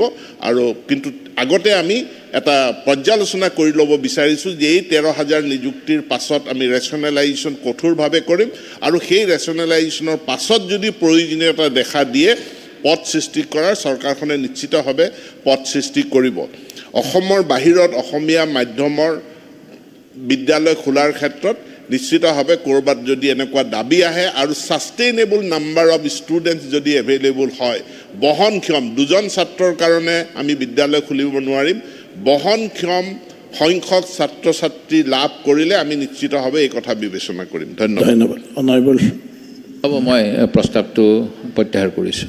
ধন্যবাদ। মই ভাবোঁ প্ৰত্যাহাৰৰ বাবে অনুমতি দিয়াত সদনৰ সমৰ্থন আছে। সদনৰ সন্মতি সাপেক্ষে সংকল্প পত্ৰটো প্ৰত্যাহাৰ কৰা হ'ল। এতিয়া শ্ৰী আমিনুল ইছলাম জুনিয়ৰ। মাননীয় অধ্যক্ষ মহোদয়, অসম বিধানসভাৰ কাৰ্য আৰু পৰিচালনাৰ নিয়মাৱলী 115 অনুসৰি সংকল্প প্ৰস্তাৱ ল'বৰ কাৰণে সুযোগ দিয়াৰ কাৰণে আপোনাক ধন্যবাদ জ্ঞাপন কৰিছোঁ। প্ৰস্তাৱটো হ'ল ভূমিহীন মানুহক পুনৰ সংস্থাপনৰ ব্যৱস্থা নকৰি উচ্ছেদ কৰা নহওক। ৰাজ্যৰ বিভিন্ন প্ৰান্তৰ ভূমিহীন মানুহে চৰকাৰী ভূমি, বনভূমি আৰু অন্যান্য চৰকাৰী ভূমিত বসবাস কৰা দেখা যায়। চৰকাৰে সময়ে সময়ে এনে লোকক কোনো ধৰণৰ বাজ বিচাৰ নকৰাকৈ উচ্ছেদ কৰি দিয়া পৰিলক্ষিত হৈছে। ইয়াৰ ফলত মানৱীয়তা ভুলুণ্ঠিত হোৱাৰ লগতে চৰকাৰৰ নিৰ্দয় চৰিত্ৰ প্ৰকাশ পায়। ৰাজ্যৰ প্ৰকৃত ভূমিহীন মানুহক যদিও ভূমি প্ৰদানৰ প্ৰক্ৰিয়া চলি আছে, সেই সময়ত অজস্ৰ মানুহে এই লাভ পোৱাৰ পৰা বঞ্চিত হৈ আছে। শীতৰ সময়ত হৈ থকা বিভিন্ন ঠাইৰ উচ্ছেদৰ ফলত অঘৰীভাৱে জীৱন যাপন কটাব লগা হোৱাৰ বাবে বিভিন্ন ঠাইত শিশু বৃদ্ধৰ মৃত্যু হোৱাৰ খবৰো বিভিন্ন মাধ্যমত প্ৰকাশ পাই আহিছে। এনে প্ৰেক্ষাপটত ভূমিহীন মানুহক ন্যূনতম প্ৰয়োজনীয় ভূমি এডোখৰা প্ৰদান কৰা আৰু প্ৰধানমন্ত্ৰী আৱাস যোজনাৰ অধীনত একোখনকৈ গৃহ দি হ'লেও এনে সমস্যা দীৰ্ঘদিনৰ বাবে সমাধান কৰা হওক, তাৰ এটা প্ৰস্তাৱ লোৱা হওক। মাননীয় অধ্যক্ষ মহোদয়, আমি দেখিছোঁ যে এই যিটো বৰ্তমান ইভিকশ্যন বা উচ্ছেদ চলি আছে, এই ক্ষেত্ৰত কিছু মই 2-3টা পইণ্ট ইয়াত সংযোজিত কৰিব বিচাৰিছোঁ বেলেগকৈ, যে বিভিন্ন ঠাইত যিখিনি উচ্ছেদ চলি আছে, এই উচ্ছেদত PRFৰ যিখিনি মাটি, প্ৰপ'জ ৰিজাৰ্ভ ফৰেষ্টৰ যিখিনি মাটি, ফৰেষ্টৰ নহয়, PRFৰ যিখিনি মাটি, সেই মাটিবিলাকত আমি বিভিন্ন ঠাইত ভূমিহীন আৰু নদীভংগ হোৱাৰ ফলত, ৰিভাৰ ইৰ'টেড হোৱাৰ ফলত এই মানুহখিনি বাধ্য হৈ সেইখিনি অঞ্চলত বসবাস কৰি আছে। বিভিন্ন ঠাইত প্ৰস্তাৱ লোৱা হৈছে PRFখিনি ৰিজাৰ্ভ ফৰেষ্ট কেনেকৈ কৰিব পাৰি, তাৰ কাৰণে এটা ব্যৱস্থা চলি আছে। এই ক্ষেত্ৰত চৰকাৰে এটা হিউমেনিটেৰিয়ান গ্ৰাউণ্ডত হয় আমি এনেকুৱা এটা সিদ্ধান্ত লোৱা উচিত নহ'ব যে আমি ফৰেষ্টটো ৰক্ষা কৰি মানুহক উচ্ছেদ কৰি, মানুহৰ ঘৰ বাৰীৰ পৰা উচ্ছেদ কৰি যাতে পেলোৱা নহয়, আৰু উচ্ছেদ হোৱাৰ লগে লগেই আমি চিন্তা কৰিব লাগিব সেই শিশুবিলাকৰ পঢ়া শুনা কি হ'ব, পৰীক্ষাৰ সময়ত আজি ইভিকশ্যন চলিছে সেইবিলাকৰ পঢ়া শুনা কি হ'ব, এই ল'ৰা ছোৱালীবিলাক স্বাস্থ্য সেৱাৰ পৰা বঞ্চিত হ'ব, তাৰ শিশুবিলাকে অংগনবাদী যিটো ছিষ্টেম, সেই ছিষ্টেমৰ পৰা বঞ্চিত হ'ব, বিশুদ্ধ খোৱাপানীৰ পৰা বঞ্চিত হ'ব। তেখেতসকলে জীৱন ধাৰণটো এটা বেলেগ পিনে ঠেলি দিয়াৰ ব্যৱস্থা, এটা হিউমেন গ্ৰাউণ্ডত যাতে এই PRFৰ মাটিখিনি, য'ত ফৰেষ্টৰ ক্ষেত্ৰত বেলেগ এটা ষ্ট্ৰিক্ট ৰুলছ আছে, সেইটো বেলেগকৈ চিন্তা কৰা হওক, কিন্তু যিখিনি প্ৰপ'জ ৰিজাৰ্ভ ফৰেষ্ট আছে এইখিনি ক্ষেত্ৰত যাতে বিশেষকৈ এটা চিন্তা কৰা হয়, তাৰ কাৰণে আমি এটা ছাজেশ্যন আগবঢ়াব বিচাৰিছোঁ প্ৰস্তাৱৰ লগতে। আমি দ্বিতীয় এটা দেখিছোঁ যে হয় উচ্ছেদ চলি আছে, চৰকাৰৰ এটা ভাল পদক্ষেপ যে বসুন্ধৰা 1 হৈ গ'ল, বসুন্ধৰা 2 চলি আছে। বসুন্ধৰা 2ৰ জৰিয়তে ভূমি প্ৰদান কৰি থকা হৈছে, আৰু ভূমি প্ৰদান কৰোঁতে তাতে খিলঞ্জীয়াৰ শব্দটো ইউজ কৰি খিলঞ্জীয়াবিলাকক ভূমি প্ৰদান কৰাৰ বিষয়টো অত্যন্ত গুৰুত্ব সহকাৰে ইয়াত আনিছে। খিলঞ্জীয়াক ভূমি দিয়া হওক, আমিতো আপত্তি নকৰোঁ, কিন্তু খিলঞ্জীয়াৰ স্পষ্ট ধাৰণাটো আজিলৈকে ক্লিয়াৰ নহ'ল। ষ্টেট এছেম্বলি হওক, অসম সাহিত্য সভা হওক, বা আৰু যিখিনি জাতীয় সংগঠন আছে, এবাৰৰ কাৰণে সেই বস্তুটো স্পষ্ট কৰি ল'ব লাগে যে খিলঞ্জীয়া কোন হয়, এটা নিৰ্ধাৰিত থাকিব লাগে। মাননীয় মুখ্যমন্ত্ৰী ডাঙৰীয়াই খিলঞ্জীয়া সম্পৰ্কে কেইবাটাও বক্তব্য আমি এছেম্বলিত তেখেতে প্ৰকাশ কৰিছে। ইয়াৰ আগতে এবাৰ কোৱা হৈছে 3টা জেনেৰেশ্যন অসমত থাকিব লাগিব, 3টা জেনেৰেশ্যন থাকিলে আমাৰ এই ইণ্ডিপেণ্ডেণ্ট ইণ্ডিয়াৰ আগত গুচি যাব। তা আমি এই ক্ষেত্ৰত কি কৰিম, সিদিনাখন আমাৰ মাননীয় ৰাজ্যপাল ডাঙৰীয়াৰ বক্তব্যৰ উত্তৰত মাননীয় মুখ্যমন্ত্ৰী ডাঙৰীয়াই কৈছে যে কমচে কম এটা শতক ইয়াত থাকিব লাগিব। ইয়াত শতক এটা থাকিবৰ কাৰণে এই স্বাধীন ইণ্ডিয়াৰ আগত যাব লাগিব নেকি? আৰু স্বাধীন ইণ্ডিয়াৰ আগত যদি আমি যাব লগা হয়, 1947 বিয়ণ্ড যদি আমি যাব লগা হয়, সেই সময়ত ইণ্ডিয়া ক'ত আছিল, কোনটো এৰিয়া আছিল, ক'ৰ মানুহ ক'ত আছিল, মই ইমান বিস্তাৰিত যাব খোজা নাই। সেইখিনি কিন্তু কিছু মানুহক তাত বঞ্চিত কৰা খিলঞ্জীয়াৰ পৰা বঞ্চিত কৰাৰ এটা ব্যৱস্থা কৰি থকা হৈছে। একেটা সময়তে কিছুমান মানুহক এটা কৌশল কৰি এটা নতুনকৈ কনচেপ্ট নোহোৱা, খিলঞ্জীয়াৰ কনচেপ্ট নোহোৱা, খিলঞ্জীয়াৰ ডিফিনেশ্যন নোহোৱা জোৰ জবস্তি কিছুমান মানুহক ইষ্টাব্লিছ কৰিবলৈ গৈ তেখেতসকলক ভূমি প্ৰদান কৰা হৈছে। আৰু এটা শ্ৰেণীৰ মানুহক একেতে অসমৰ নাগৰিক, একেতে ভাৰতৰ নাগৰিক, তেখেতসকলক কিন্তু ভূমিৰ পৰা উচ্ছেদ কৰি থকা হৈছে। বস্তুটো এনেকুৱা হৈছে যে ইটছ এ গভৰ্ণমেণ্ট স্পনচাৰ্ড ডিছক্ৰিমিনেশ্যন যেন মোৰ অনুভৱ হৈছে। চৰকাৰী যন্ত্ৰৰ জৰিয়তে বা চৰকাৰৰ জৰিয়তে এটা বৈষম্যতা, এটা বিভাজন নীতি, এটা জাতি বা ধৰ্মৰ ভিতৰত বিভাজন নীতি এটা সৃষ্টি কৰি থকা হৈছে, যিটোৰ জৰিয়তে কাৰোবাক ভূমি প্ৰদান কৰা হৈছে, কাৰোবাক ভূমিৰ পৰা উচ্ছেদ কৰা হৈছে। এই যিটো ব্যৱস্থা, এই ব্যৱস্থাটো অত্যন্ত মাৰাত্মকভাৱে অসমৰ জাতিটো, অসমৰ জাতীয় জীৱনত অহা দিনত এটা ক্ষতিগ্ৰস্ত কৰিব বুলি মোৰ অনুভৱ হৈছে। তৃতীয় মোৰ পইণ্টটো হৈছে যে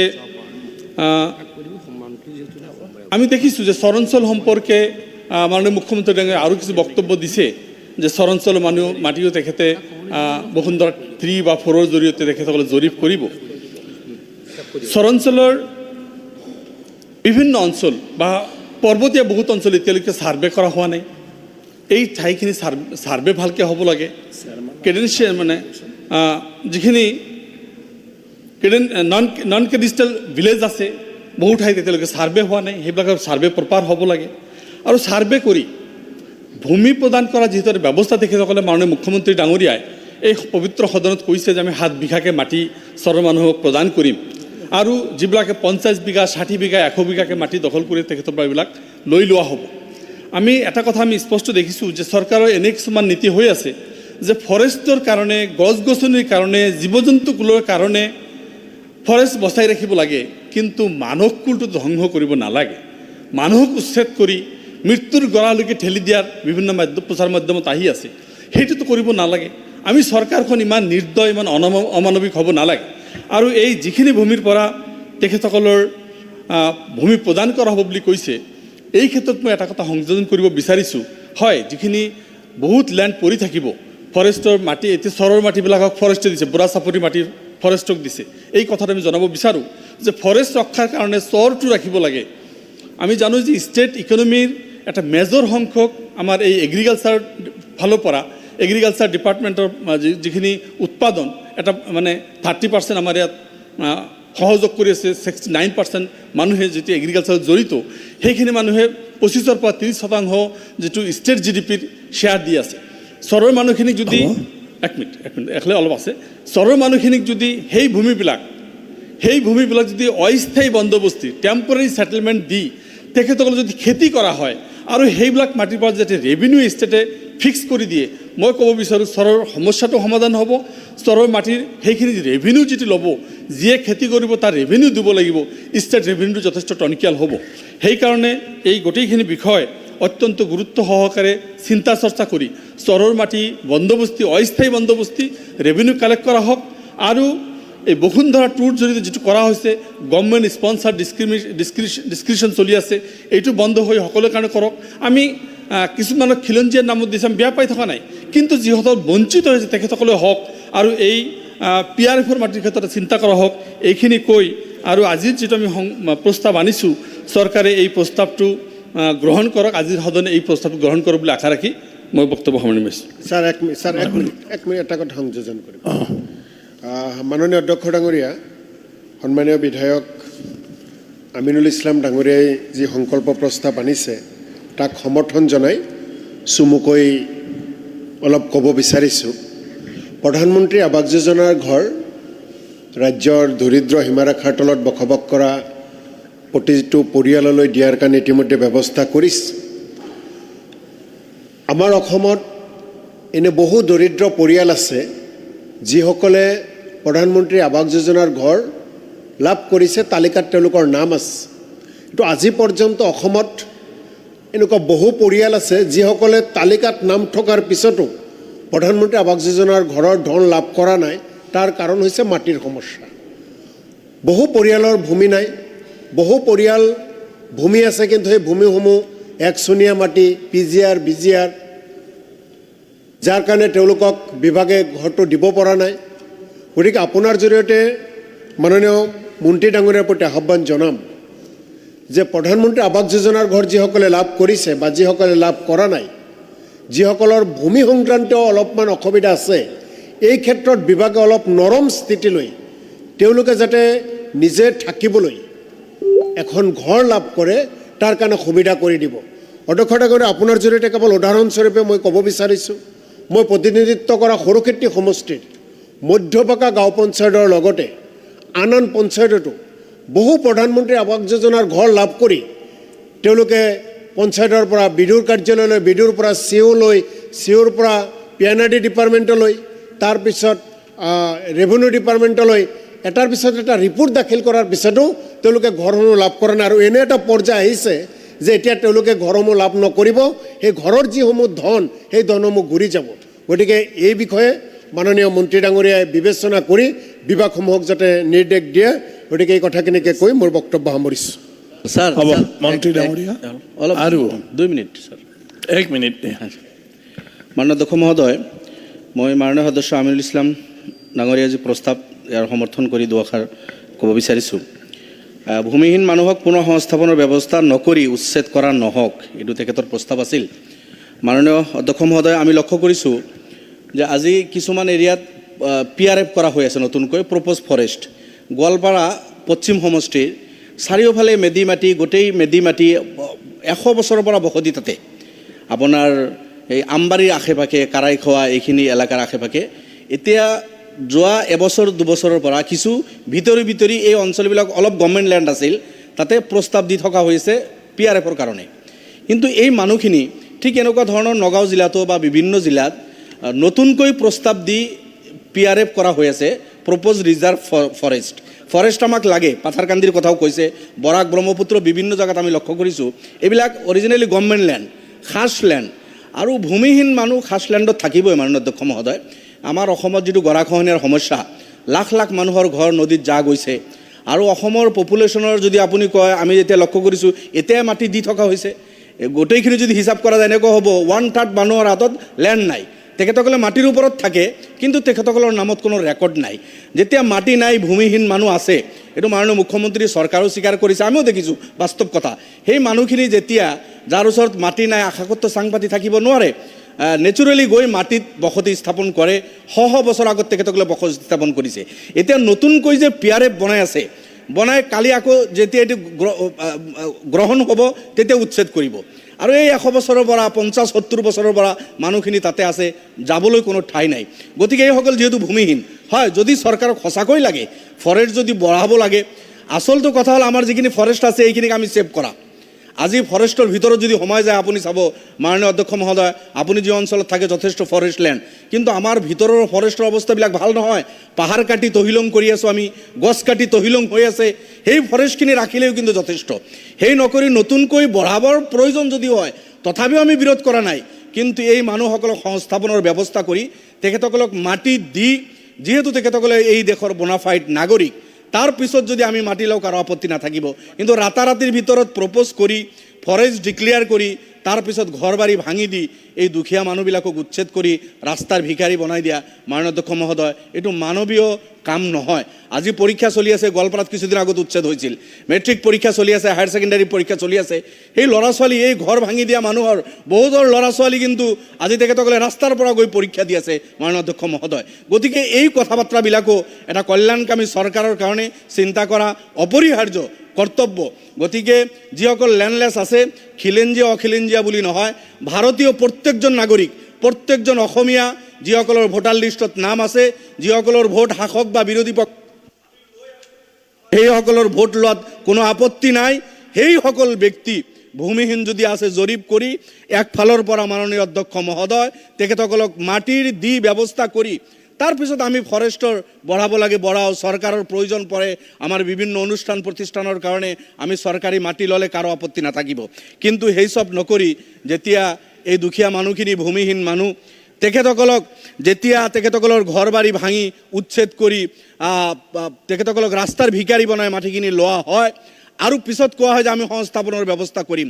সংস্থাপনৰ ব্যৱস্থা যদি আমি কৰোঁৱে, তেতিয়াহ'লে আগত তেখেতসকলৰ ব্যৱস্থা কৰিলে তেখেতসকলে মূৰৰ ঘাম ভৰিত পেলাই যি উপাৰ্জিত পইচা দি এটা পজা বনাইছিল তেখেতসকলে, এই পজাটো আমি যেতিয়া ভাঙি দিওঁ সেই মানুহজনৰ সপোন ভাঙি যায়। মাননীয় অধ্যক্ষ মহোদয়, ওই দুখীয়া মানুহজন গোটেই লাইফৰ মেহনত তেখেতসকলে পৰিশ্ৰম কৰি এই টিন পাতেৰে এটা ঘৰ সজায়, বাঁহ বেতেৰে এটা ঘৰ সজাই তেখেতসকলে বসতি স্থাপন কৰি আছে।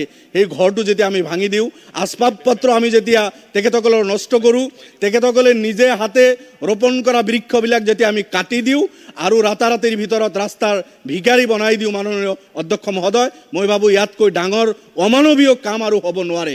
সেই গতিকে চৰকাৰৰ প্ৰতি আমাৰ আহ্বান থাকিল যে অসমীয়া নাগৰিক যিসকল ভাৰতীয়, সেইসকলৰ আপোনালোকে জৰীপ চলাই ভূমিহীন মানুহ যিমান আছে প্ৰত্যেকক মাটি দিয়াৰ ব্যৱস্থা কৰক।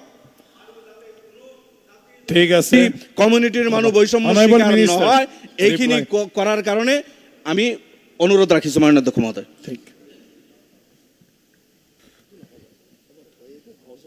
অধ্যক্ষ মহোদয়, সন্মানীয় বিধায়ক আমিনুল ইছলাম, জাকিৰ হুছেইন চিকদাৰ আৰু ৰফিকুল ইছলাম ডাঙৰীয়াই অতি গুৰুত্বপূৰ্ণ এটা স্পৰ্শকাতৰ বিষয় ইতিমধ্যে প্ৰস্তাৱ আনিছে।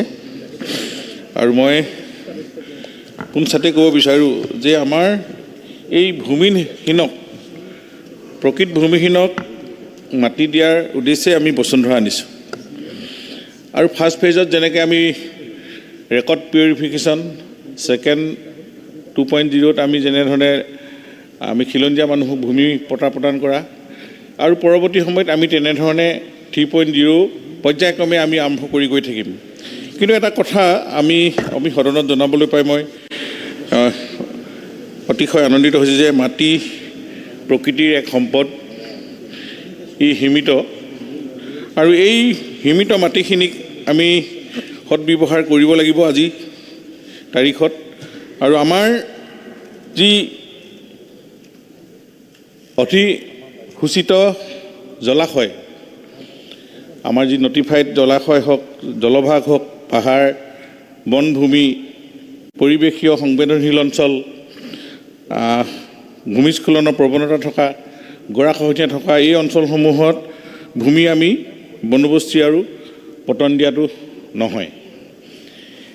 সাধাৰণতে আৰু দেখা যায় বিভিন্ন সময়ত প্ৰাকৃতিকভাৱে যিবিলাক মুক্তা অঞ্চল, সেই মুক্তা অঞ্চলবিলাকতেই সুযোগ লৈ হয়তো এনেকুৱা জলাশয়, জলাতক এনেকুৱা ধৰণৰ অঞ্চলতে মানুহে বেআইনীভাৱে মাটিবিলাকত দখল কৰে। আৰু এই ঠাইত ঘৰ নিৰ্মাণ কৰি তেওঁলোকে বসবাস কৰি আছে। কিছুসংখ্যক লোকে এনে অবিবেচ্য কৰ্মকাণ্ডৰ দ্বাৰা চৰকাৰৰ দ্বাৰা সংৰক্ষিত এনেকুৱা ধৰণৰ জলাশয় হওক, জলাতক হওক, ভূমি আমাৰ যিহেতু ভিজিআৰ হওক, পিজিআৰ, এই গোটেইখিনি মাটি আমাৰ অবৈধভাৱে দখল হৈ আছে। আৰু যাৰ ফলত আমাৰ সমাজলৈ এনেধৰণৰ দুৰ্যোগ নামি আহে, বানপানী, গৰাখহনীয়া আৰু ভূমিস্খলনকে ধৰি আজি বিভিন্ন ধৰণৰ এনেকুৱা ধৰণৰ উপক্ৰম হৈছে, যাৰ ফলত এক প্ৰকাৰে ভৱিষ্যত প্ৰজন্মৰ কাৰণে অশনি সংকেত আমি দেখিবলৈ পোৱা যাওঁ। এতিয়া মূল কথা হ'ল, বৰ্তমান চৰকাৰী মাটিত বহুতো ব্যক্তি বা পৰিয়াল বেদখল কৰাৰ ফলস্বৰূপে বিভিন্ন চৰকাৰী উন্নয়নমুখী প্ৰকল্পৰ বাবে সংৰক্ষণৰ কৰিব পৰা নাই আৰু ভূমিবিলাক আমাৰ নাইকিয়া হৈ গৈছে। এই এনেধৰণে বৃহত্তৰ ৰাজহুৱা স্বাৰ্থৰ খাতিৰত চৰকাৰখনৰ বিভিন্ন ধৰণৰ প্ৰজেক্ট নিৰ্মাণ কৰাৰ স্বাৰ্থত আমি এই চৰকাৰী মাটি আমি ৰক্ষণাবেক্ষণ দিবই লাগিব। এতিয়া কথা হ'ল, এইসকলক সংস্থাপন দিয়াৰ কাৰণে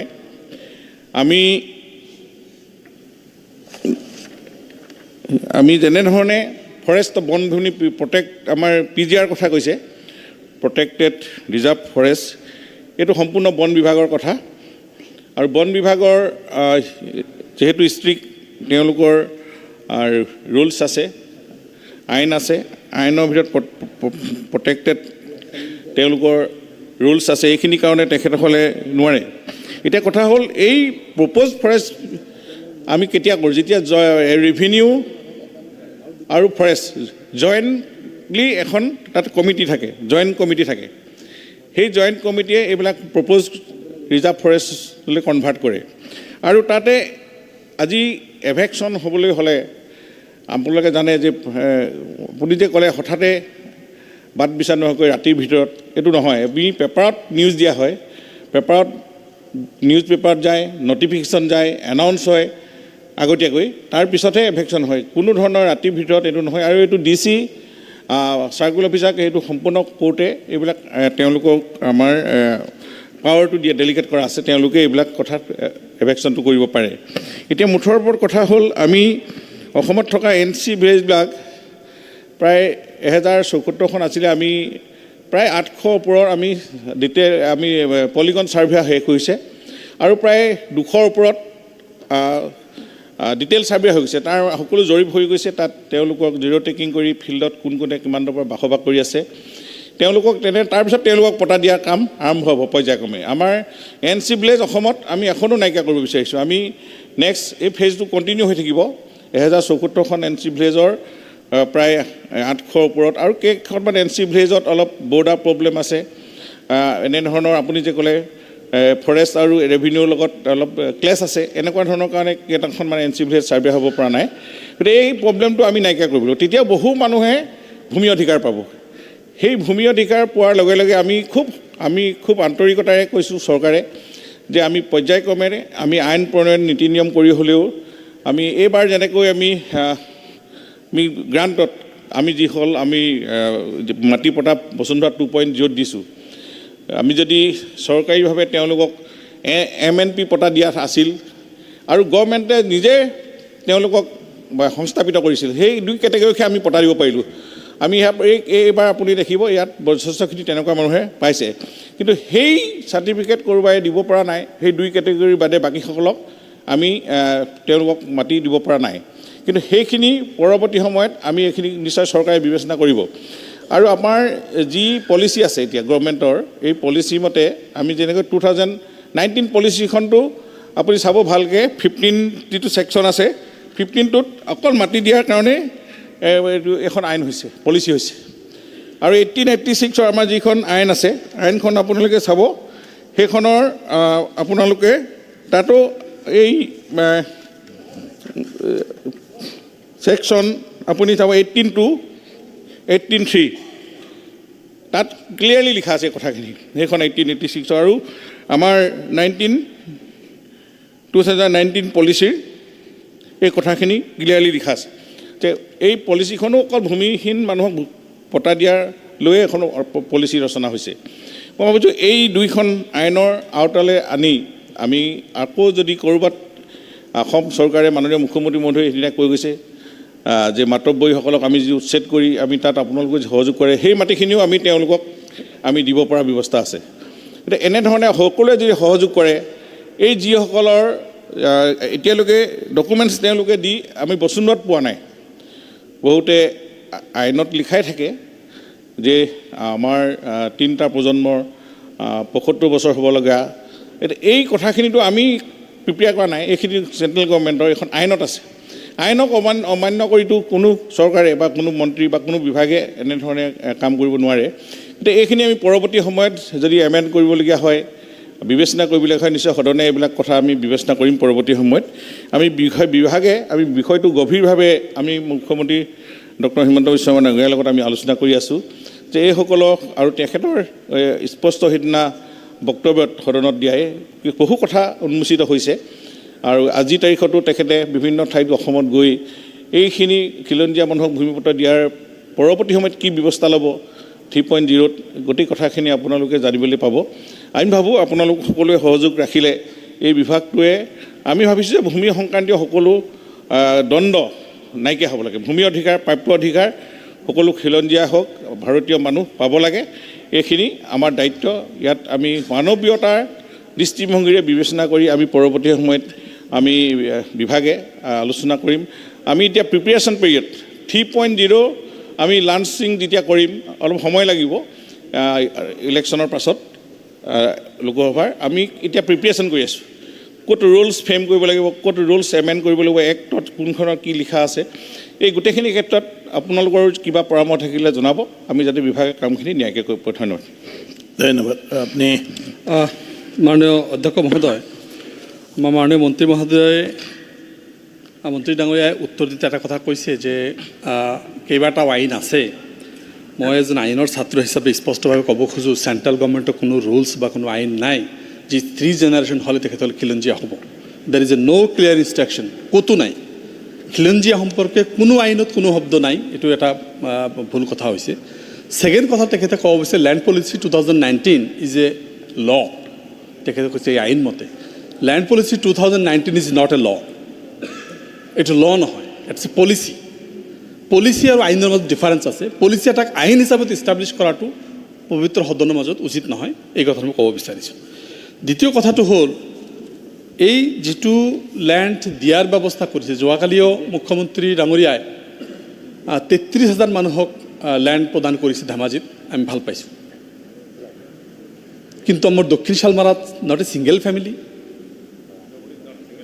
ধুবুৰীত কিছু অঞ্চলত দিয়াই হোৱা নাই, গোৱালপাৰা, বৰপেটা, ইভেন মোৰ দক্ষিণ শালমাৰা সমষ্টিত জিলাত সেই ঠাইখিনি ব্ৰিটিছ এক্ট 1872 পিছৰ পৰা অসমৰ অংশ কৰি দিয়া হ'ল।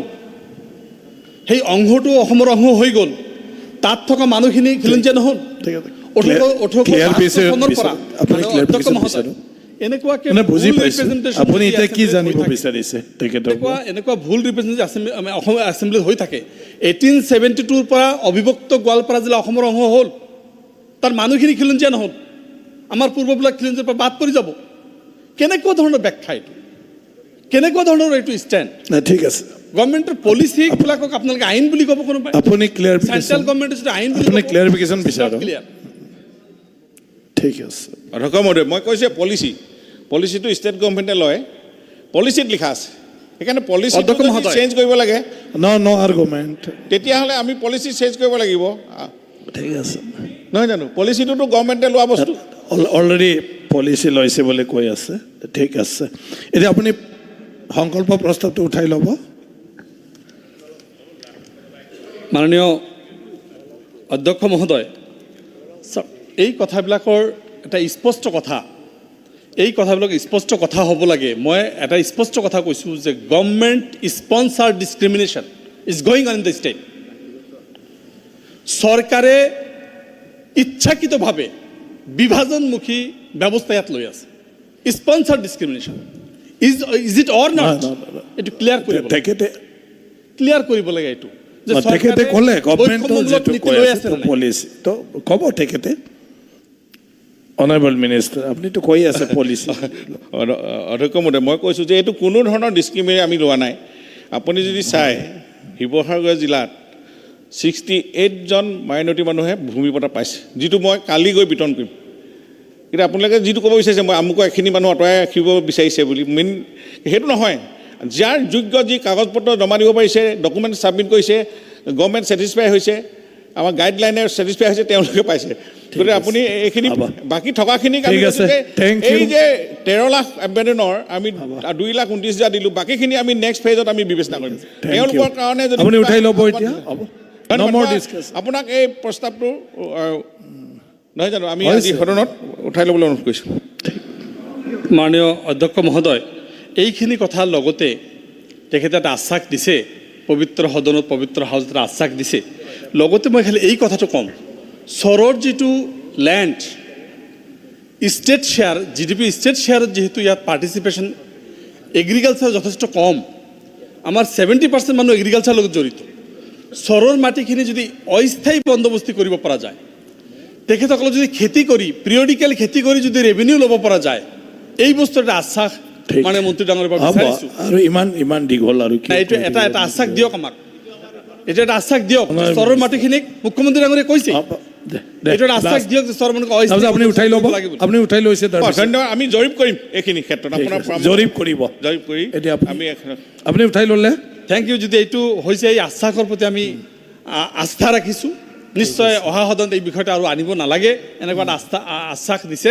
এই আশ্বাসৰ প্ৰতি বিশ্বাস ৰাখি আমি মোৰ প্ৰস্তাৱটো উঠাই লৈছোঁ। সংকল্প প্ৰস্তাৱটো প্ৰত্যাহাৰৰ বাৰী অনুমতি দিয়াত সদনৰ সমৰ্থ আছেনে? সদনৰ সমষ্টি সাপেক্ষে সংকল্প প্ৰস্তাৱটো প্ৰত্যাহাৰ কৰা হ'ল।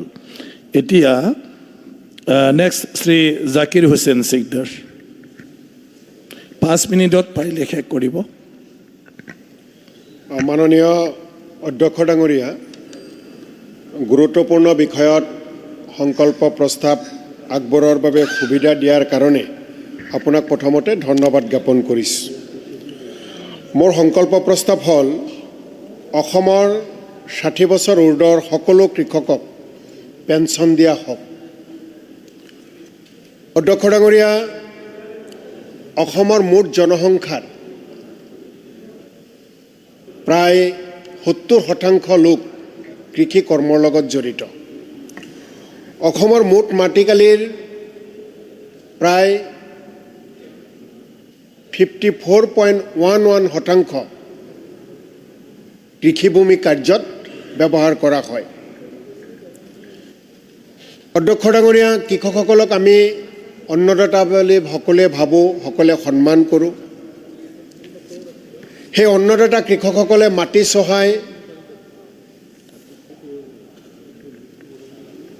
মাটিক শস্য শ্যামলা কৰি আমাৰ সকলোৰে কাৰণে, ৰাজ্যখনৰ কাৰণে উৎপাদন কাৰ্যত সকলোৱে দিনে ৰাতিয়ে ব্যস্ত থাকে। কৃষকসকলে ৰ'দত পুৰি, বৰষুণত তিতি, বিভিন্ন বাধাকো নেওচি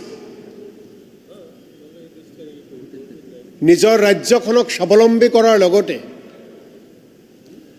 নিজৰ পৰিয়ালক পোহপাল দিয়াৰ কাৰণে নিজে জীয়াই থকাৰ তাৰণাত সকলোৱে কৃষি কাৰ্যৰ লগত জড়িত হৈ থাকে। আৰু আমি সকলোৱে আজি যে জীয়াই আছোঁ, যি অন্ন খায়, সেই অন্ন আমাক সেই কৃষকসকলে দিছে। সেই কৃষকসকলৰ কাষত গণতন্ত্ৰ দেশৰ গণতান্ত্ৰিকভাৱে যি দেশত ৰাইজেই ৰজা, যি দেশত ৰাইজৰ ভোটেৰে নিৰ্বাচিত হয় চৰকাৰ, যি চৰকাৰে পৰিচালনা কৰে দেশ ৰাজ্য, সেই চৰকাৰে কৃষকসকলৰ ওচৰত থকাটো অত্যন্ত দৰকাৰ। কৃষকসকলে আজি যদি আমি অসমৰ কৃষকসকলৰ কথা চাওঁ, অধ্যক্ষ ডাঙৰীয়া, বেছিভাগ কৃষকসকলে দৰিদ্ৰ সীমাৰেখাৰ তলত বসবাস কৰে। কৃষি কাৰ্যত তেওঁলোকে যেতিয়া লাগি নিজে উপাৰ্জন কৰাৰ কাৰণে সদায় লাগি থাকে, দুবেলা দুমুঠি খাবলৈ যেতিয়া তেওঁলোকে নিজৰ হাতেৰে সপোনবোৰ চুৰমাৰ কৰি পেলায়, কেতিয়াবা কেতিয়াবা খৰাং বতৰে সপোনবোৰ চুৰমাৰ কৰি দিয়ে, কেতিয়াবা বেয়া বতৰৰ কবলত পৰি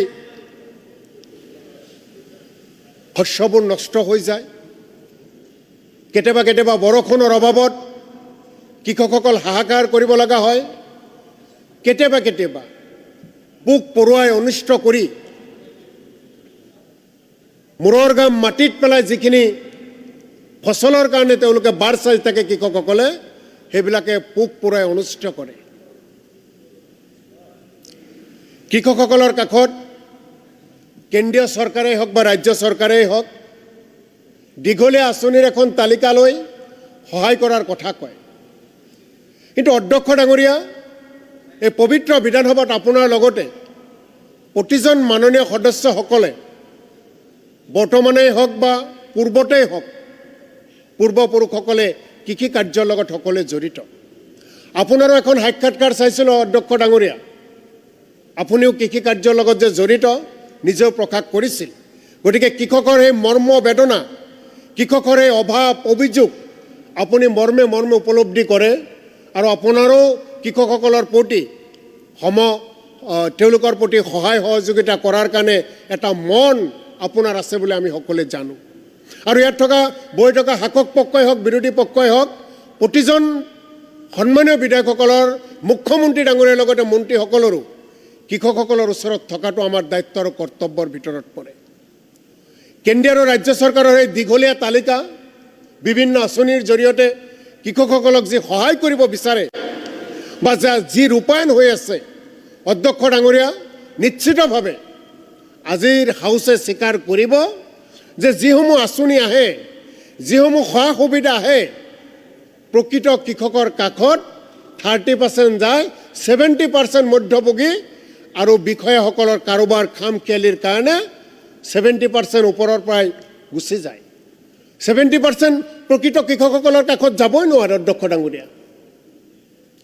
আজি কৃষকসকলে যেতিয়া কৃষি কাৰ্যৰ লগত জড়িত হৈ থাকে, দিনে ৰাতিয়ে যেতিয়া কষ্ট কৰে, কোনো কষ্টক তেওঁলোকে ভয় নকৰে, সেই কৃষকসকলে বিভিন্ন বেমাৰ আজাৰত আক্ৰান্ত হয়।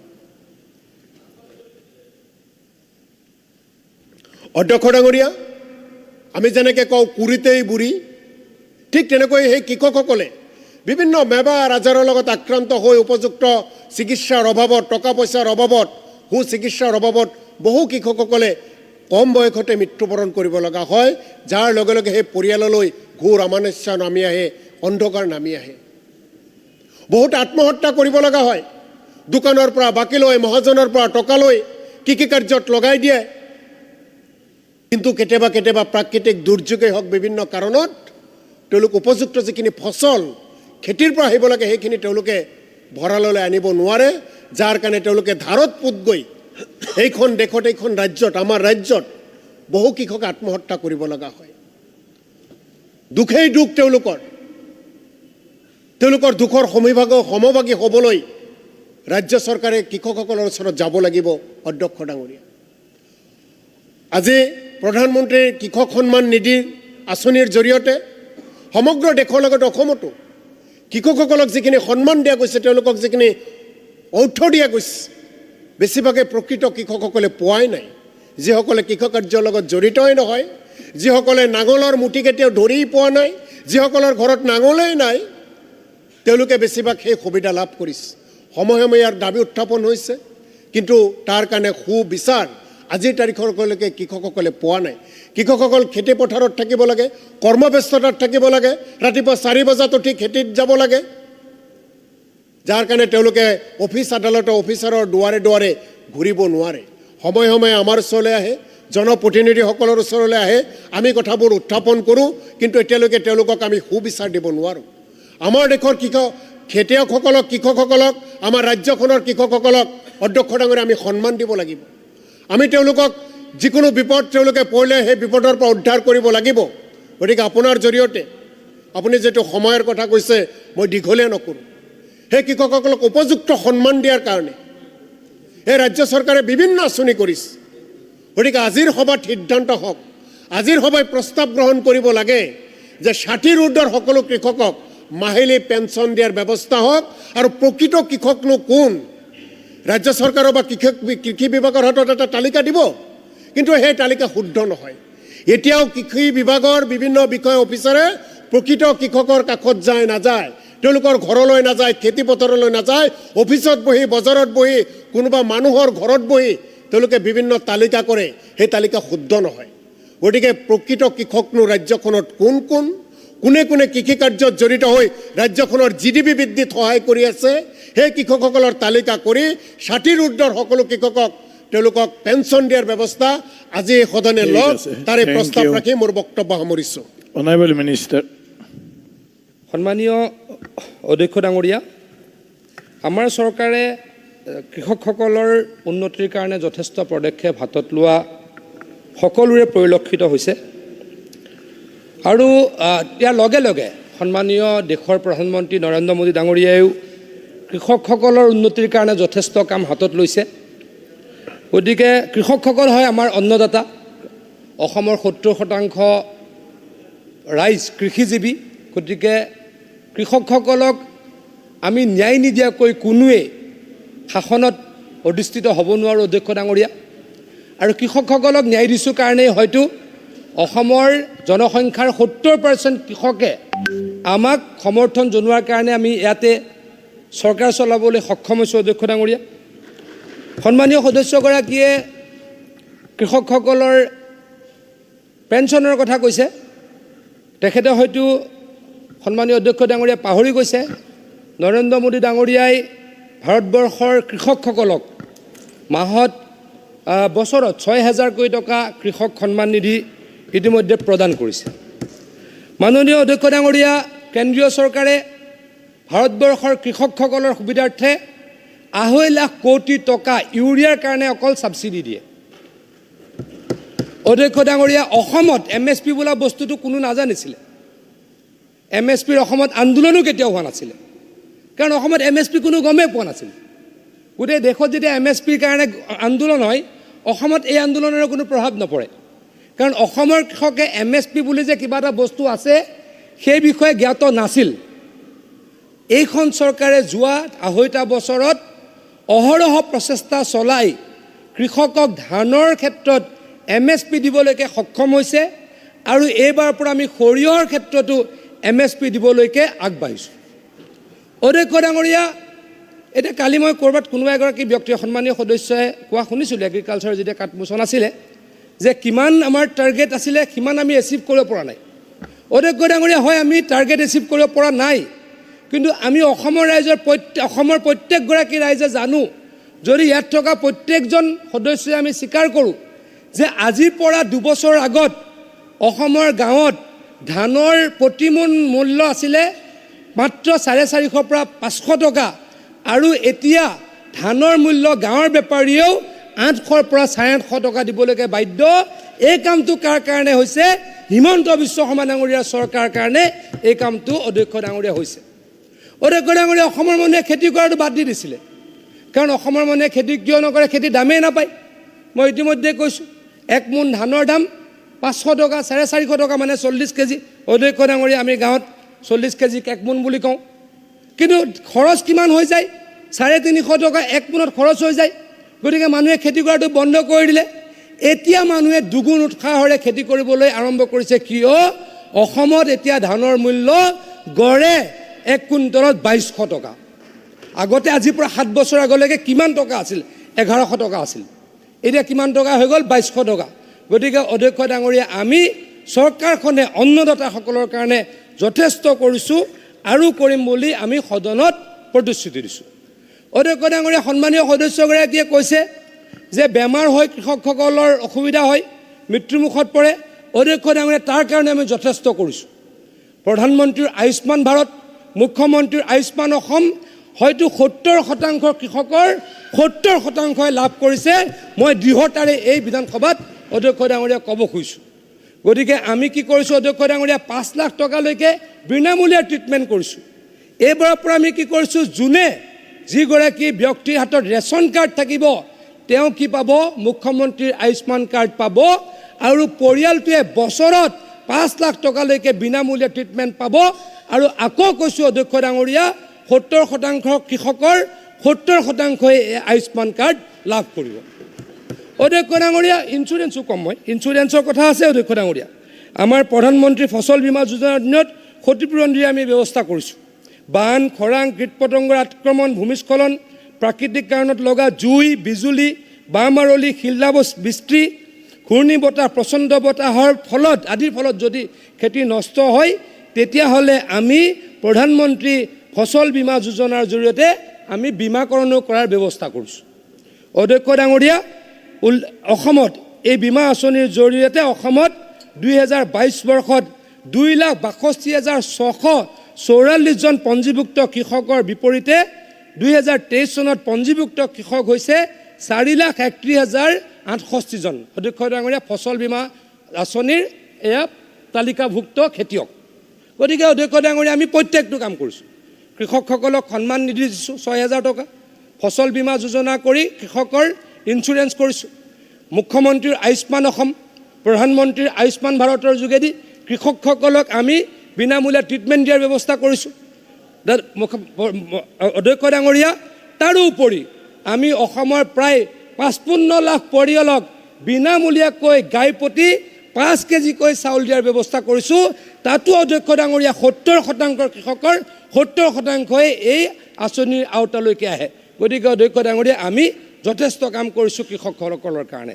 আমি আৰু যিমান আমাৰ জনকল্যাণমূলক আঁচনি আছে চৰকাৰখনৰ, প্ৰত্যেকটো আঁচনিত কৃষকৰ লগত জড়িত। আমি যদি মহিলা উদ্যমিতাও কৰিছোঁ, কৃষকৰ পৰিয়ালৰ মহিলাই পাইছে। অৰুণোদয় দিছোঁ 27টা পৰিয়ালক, তাতো পাইছে কোনে? এই কৃষকৰ পৰিয়ালে পাইছে। আমি যদি আকৌ কৈছোঁ, মই অলপ আগতে কৈছোঁ, বিনামূলীয়া স্কুটাৰ দিছোঁ, তাতো কৃষকৰ পৰিয়ালৰ ছোৱালীয়ে পাইছে, কৃষকৰ পৰিয়ালৰ ল'ৰাই পাইছে। বিনামূলীয়াকৈ কোনো ক'ব নোৱাৰে। আমি অধ্যক্ষ ডাঙৰীয়া নতুন এটা ব্যৱস্থা টিভি পৰ্দাত দেখা পাওঁ আজিকালি। যিদিনা 3rd গ্ৰেডৰ ৰিজাল্ট ওলায়, যিদিনা 4th গ্ৰেডৰ ৰিজাল্ট ওলায়, যিদিনাখন APSC ৰিজাল্ট ওলায়, টিভি পৰ্দাত দেখা পাওঁ এনেকুৱা কিছুমান ল'ৰা ছোৱালীয়ে চাকৰি পায়, তেওঁলোকৰ ঘৰত বহিবলৈ চকীও নাই। সেই সম্পূৰ্ণকৈ কৃষকৰ ল'ৰা ছোৱালী। গতিকে কৃষকৰ কাৰণে অধ্যক্ষ ডাঙৰীয়া আমি যথেষ্ট কৰিছোঁ আৰু নিশ্চয়কৈ কৰিম। গতিকে এই মুহূৰ্তত আমি কৃষকক পেঞ্চন ইতিমধ্যে দিয়ে আছোঁ। আমাৰ কৃষক সন্মান নিধিও এটা পেঞ্চনেই। গতিকে সকলোৱে এইখিনি সুবিধা পাই আছে। গতিকে সন্মানীয় সদস্যগৰাকীয়ে যিটো প্ৰস্তাৱ ৰাখিছে, এই প্ৰস্তাৱটো এই মুহূৰ্তত আমি গ্ৰহণ কৰিব পৰা অৱস্থাত নাই বুলি সদনত জনাব বিচাৰিছোঁ। ধন্যবাদ। উঠাই ল'ব। মাননীয় অধ্যক্ষ ডাঙৰীয়া,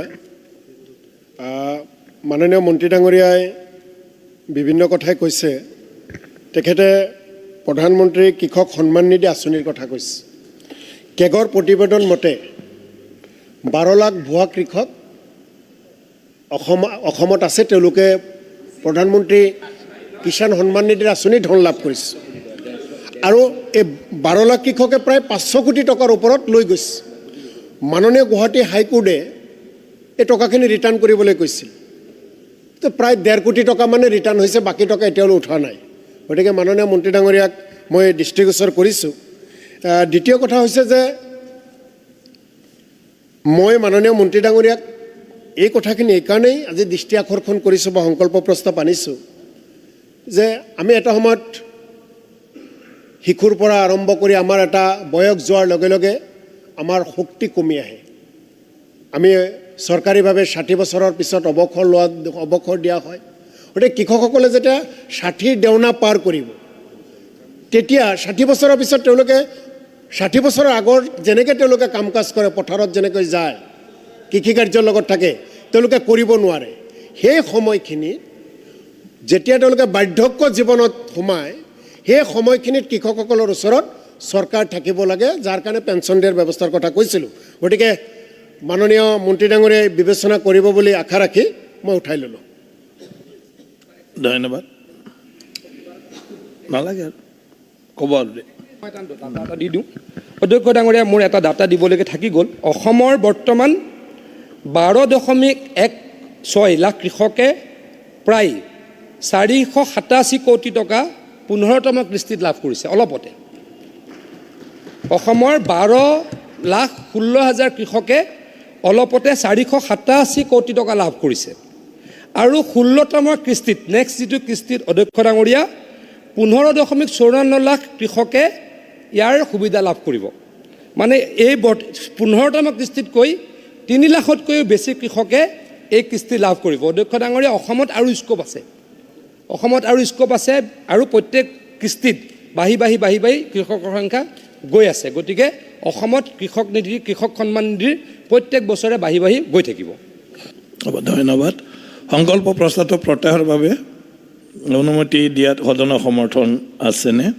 সদনৰ সন্মতি সাপেক্ষে সংকল্প প্ৰস্তাৱটো প্ৰত্যাহাৰ কৰা হ'ল। শ্ৰী আশ্ৰাফুল হুছেইন।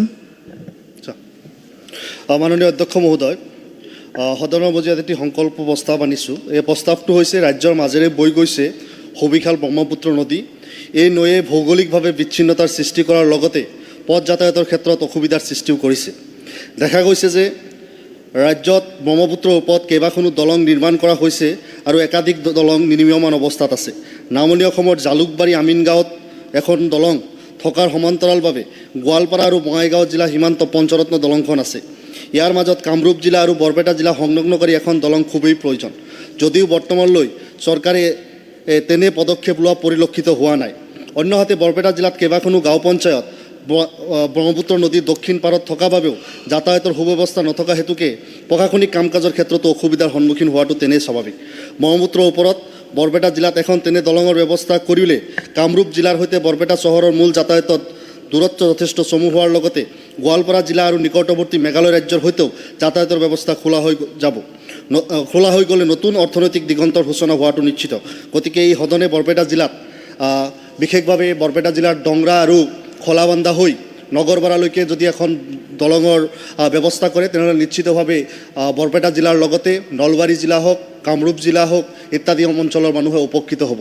আজি মহোদয় চাওক চেঙা সমষ্টি এতিয়া নতুনকৈ গঠিত যি চেঙা সমষ্টি হৈছে এই চেঙা সমষ্টি বা পূৰ্বৰ বাগবৰ সমষ্টি আৰু চেঙা সমষ্টিৰ ব্ৰহ্মপুত্ৰৰ দক্ষিণ পাৰত বহুত কেইখন গাঁও পঞ্চায়ত আছে আৰু এই ঠাইৰ মানুহবিলাকে যেতিয়া মূল চহৰলৈ আহিব লাগে প্ৰশাসনিক কাম কাজে হওক বা ব্যৱসায়িক কাম কাজতে হওক তেওঁলোকে সুবিশাল ব্ৰহ্মপুত্ৰ নদীটো নাৱেৰে তেওঁলোকে পাৰ হৈ আহিব লাগে, যাৰ কাৰণে বিভিন্ন সময়ত দুৰ্ঘটনা আদি দেখা পাইছোঁ আৰু একেটা সময়তে সেই ঠাইসমূহত চৰকাৰী সেৱা আদি পহুচোৱাৰ ক্ষেত্ৰত যথেষ্ট বাধা বিঘিনিৰ সন্মুখীন হৈছে।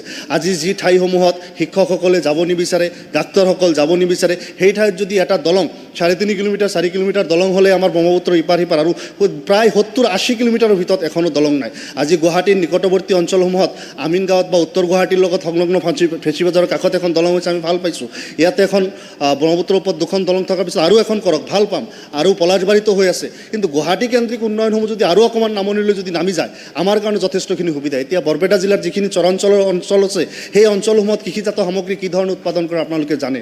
গোৱালপাৰা জিলাৰ পৰা যদি আমাৰ সৈতে ব্যৱসায়িকভাৱে তেওঁলোকে বহুত ঠাই ঘূৰি আহিবলগীয়া হয়। আজি নলবাৰী বা পাঠশালাৰ পৰা যদি কোনো এজন মানুহ গোৱালপাৰালৈ যাব লাগে বা তেনেকুৱা কোনো ঠাইলৈ যাব লাগে তেনেহ'লে দূৰত্ব কমচে কম এই দলংখন হ'লে 100 কিলোমিটাৰ দূৰত্ব কমি যাব। গতিকে এনেকুৱা এখন দলঙৰ যথেষ্ট প্ৰয়োজন। আমি আশা কৰিম যে এই সদনে এই দলঙৰ প্ৰস্তাৱটো আজি গ্ৰহণ কৰিব। আজি মহোদয় চাওক, মানুহৰ জীৱন ধাৰণৰ মান উন্নত কৰিবলৈ বাট পথত যি প্ৰয়োজনীয়তা সেই কথাটো দুনাই এই সদনত বুজাই কোৱাৰ প্ৰয়োজনীয়তা নাই। আজি মহোদয় যদি বৰপেটা জিলাৰ ডংৰাৰ পৰা যদি খলাবান্দাত যদি দলংটো হয় মাত্ৰ 3 কিলোমিটাৰ নাযাব ছাৰ, সম্ভৱতঃ 2.5 কিলোমিটাৰ যাব। তাৰপিছত খলাবান্দাৰ ওপৰেদি ৰাস্তা আছে, তাৰপিছত আহি কিনে জলজলিৰ ওপৰতহে 2-3খন ব্ৰিজ নিৰ্মাণ কৰিব লাগিব যিসমূহ 100 মিটাৰতকৈ কাষত। একদম গোৱালপাৰা কামৰূপ নগৰপাৰা একদম এইখিনি বৰপেটা টাউনৰ পৰা 30 কিলোমিটাৰ 40 কিলোমিটাৰৰ ভিতৰত আহি যাব আৰু 20 মিনিটৰ ছাৰ দূৰত্ব হ'ব। যি ঠাই আমি এতিয়া আহিবলৈ 4 ঘণ্টা 3.5 ঘণ্টালৈকে ছাৰ লাগে আৰু এই ঠাইৰ মানুহৰ লগত এই ঠাইৰ মানুহৰ যোগাযোগো নাই, ব্যৱসায়িকভাৱে হেৰি নাই। আপুনি জানে যে আমাৰ নগৰপাৰা অঞ্চলে হওক বা বকুছয়গাঁও অঞ্চলে হওক যথেষ্টখিনি ব্যৱসায়িকভাৱে তেওঁলোকে উন্নত। আজি যদি এই দলংখনৰ নিৰ্মাণ কৰা হয় ভূটানৰ সৈতে মেঘালয়ৰ লগত ব্যৱসায়িক যি সম্পৰ্ক সেই সম্পৰ্ক আৰু অধিক টনকিয়াল হ'ব। একেদৰে ভূটানৰ পৰা ডাইৰেক্টলি আমি বাংলাদেশলৈ সামগ্ৰী ৰপ্তানিৰ ক্ষেত্ৰতো আমদানিৰ ক্ষেত্ৰতো এটা সুন্দৰ পথৰ এটা সৃষ্টি হ'ব। আজি ইতিমধ্যে মানকাছৰ অঞ্চলত ৰাস্তা ঘাটৰ উন্নয়ন কৰি থকা হৈছে, একদম বাংলাদেশ বৰ্ডাৰলৈকে ভাল ৰাস্তা হ'ব। যদি এই দলংখন হয় একদম ভূটানৰ সৈতে আনকি আছাম অধ্যক্ষ মহোদয় আপোনাৰ BTADৰ সৈতেও সুন্দৰ যোগাযোগ স্থাপন হ'ব, যাৰ ৰাস্তা চৰ্ট হ'ব, ব্যৱসায়িকভাৱে আমি যথেষ্ট উপকৃত হ'ম। গতিকে মহোদয় আশা কৰিম মহোদয় আজি চাওক স্বাস্থ্য ক্ষেত্ৰতো বিভিন্ন স্বাস্থ্য ক্ষেত্ৰৰ তথ্যত যদি দেখা যায় যে IMR MMR আমাৰ চৰাঞ্চলত যথেষ্ট বেছি, কাৰণ তাৰ পৰা যদি আমি কোনো এজন গৰ্ভৱতী মহিলাক বা তেনেকুৱা বেমাৰী মানুহক যদি মেডিকেললৈ আনিব লাগে যথেষ্ট সময় লাগে। আমাৰ তাতে তেনেকুৱা এম্বুলেঞ্চ আদিৰ ব্যৱস্থাও নাই, ৰাস্তা ঘাটো ছাৰ তেনেকুৱাই নাই। আজি যি 2-4খন স্পীডবোট এম্বুলেঞ্চ আছে সেইবিলাকো ছাৰ অকেজু হৈ থাকে। এখন দলঙে গোটেই সামগ্ৰিকভাৱে বৰপেটা জিলাৰ দক্ষিণ পূব প্ৰান্তৰ গোটেই মানুহ, তাৰ লগতে কামৰূপ আৰু গোৱালপাৰা জিলাৰ চৰাঞ্চল বা নৈ কাষৰীয়া অঞ্চলৰ মানুহৰ জীৱন ধাৰণৰ মান সাংঘাতিকভাৱে সলনি কৰি দিব পাৰে। একেটা সময়তে অসমক বাংলাদেশৰ লগতে মেঘালয়ৰ সৈতে ব্যৱসায়িক সা সম্পৰ্কখিনি যথেষ্ট উন্নত কৰিব পাৰে। গতিকে আশা কৰিম যে আমাৰ এই ব্ৰিজৰ প্ৰস্তাৱটো এই সদনে গ্ৰহণ কৰক আৰু অনাগত সময়ত চেঙা সমষ্টিত তেনেকুৱা এখন ব্ৰিজ নিৰ্মাণ কৰি এটা নতুন দিনৰ দিগন্ত সূচনা কৰক, তাৰে আশা ব্যক্ত কৰি এক মিনিট ছাৰ, নালাগে 1 মিনিট ছাৰ, আপুনি যি ক'ব লাগে তেখেতে কৈ দি দিছে। ছাৰ মন্ত্ৰীক এটা কথা মাননীয় ৰিমাইণ্ড কৰি অধ্যক্ষ মহোদয়, মাননীয় আশ্ৰাফুল হুছেইন ডাঙৰীয়াই যি প্ৰাইভেট ৰিজলিউশ্যন আনিছে মই সম্পূৰ্ণ সমৰ্থন কৰিছোঁ। তেখেতে খুব ভাল কথা কৈছে যে ব্ৰহ্মপুত্ৰৰ ওপৰত এখন দলং কামৰূপ আৰু বৰপেটা কানেক্ট অতি প্ৰয়োজন।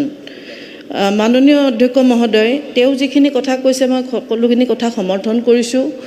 দলং কোনফালে হ'ব কোনফালে নহ'ব জেগাবোৰ আমি টেকনিকেলি এইবিলাক চাব, ডিপাৰ্টমেণ্টে চাব, কিন্তু বহৰী আৰু চন্তলীৰ মাজত এখন দলং বাজি বহুদিনীয়া ডিমাণ্ড ৰাইজে কৰি আছিলে। বহুকেইটা কাৰণ আছে অধ্যক্ষ মহোদয় ইয়াৰ দলঙৰ প্ৰয়োজনীয়তা।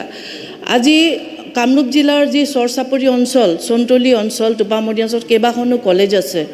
টোপামাৰী আঞ্চলিক কলেজ, চন্তলী আঞ্চলিক কলেজ, নগৰপাৰা বিমলা প্ৰসাদ চলিহা কলেজ, এই কলেজবিলাকত বহুত ষ্টুডেণ্ট বৰপেটাৰ সেই নদীৰে পাৰ হৈ আহি এই কলেজবিলাকত তেওঁলোকে শিক্ষা গ্ৰহণ কৰি আছে আৰু তেওঁলোক ডেইলি আহে। তেনেকুৱা এটা সময়ত মই ভাবোঁ যে অতি প্ৰয়োজনীয় এখন দলং। ইয়াৰ বাহিৰে অধ্যক্ষ মহোদয়, আমাৰ এই চৰ চাপৰি অঞ্চলবোৰ আজি কৃষি প্ৰধান অঞ্চল। আজি কৃষিজাত সা সামগ্ৰী যাতায়াতৰ কাৰণে এটা সুব্যৱস্থা, এটা যাতায়াতৰ অতি প্ৰয়োজন হৈ আছে। এতিয়া আমি নদীৰে যদি যাত্ৰা কৰিব লগা হয় বা কৃষি সামগ্ৰী নিব লগা হয়, ৩-৪ ঘণ্টা এই জাহাজেৰে নদীৰে নিব লগা হয়, যাৰ ফলত খেতিয়কৰ যথেষ্ট আৰ্থিকভাৱে অনাটন হৈ অসুবিধা হয়। আৰু ঠিক তেনেদৰে আজি ছাত্ৰ ছাত্ৰীসকলেও বহুতখিনি নৌকাৰ ফিজ দিব লাগে, কেতিয়াবা 50 টকা 100 টকাৰ পৰা দিব লগা হয়। ইয়াৰ বাহিৰে অধ্যক্ষ মহোদয়, আমাৰ সদস্যগৰাকী মেঘালয়ৰ কথা কৈছে, খুব প্ৰয়োজনীয়। আজি বৰপেটা অঞ্চলৰ বহু মানে শ্ৰমিক আজি মেঘালয় যিবিলাক কয়লা খনি আছে তাতে কাম কৰিবলৈ তেওঁলোক ডেইলি আহে।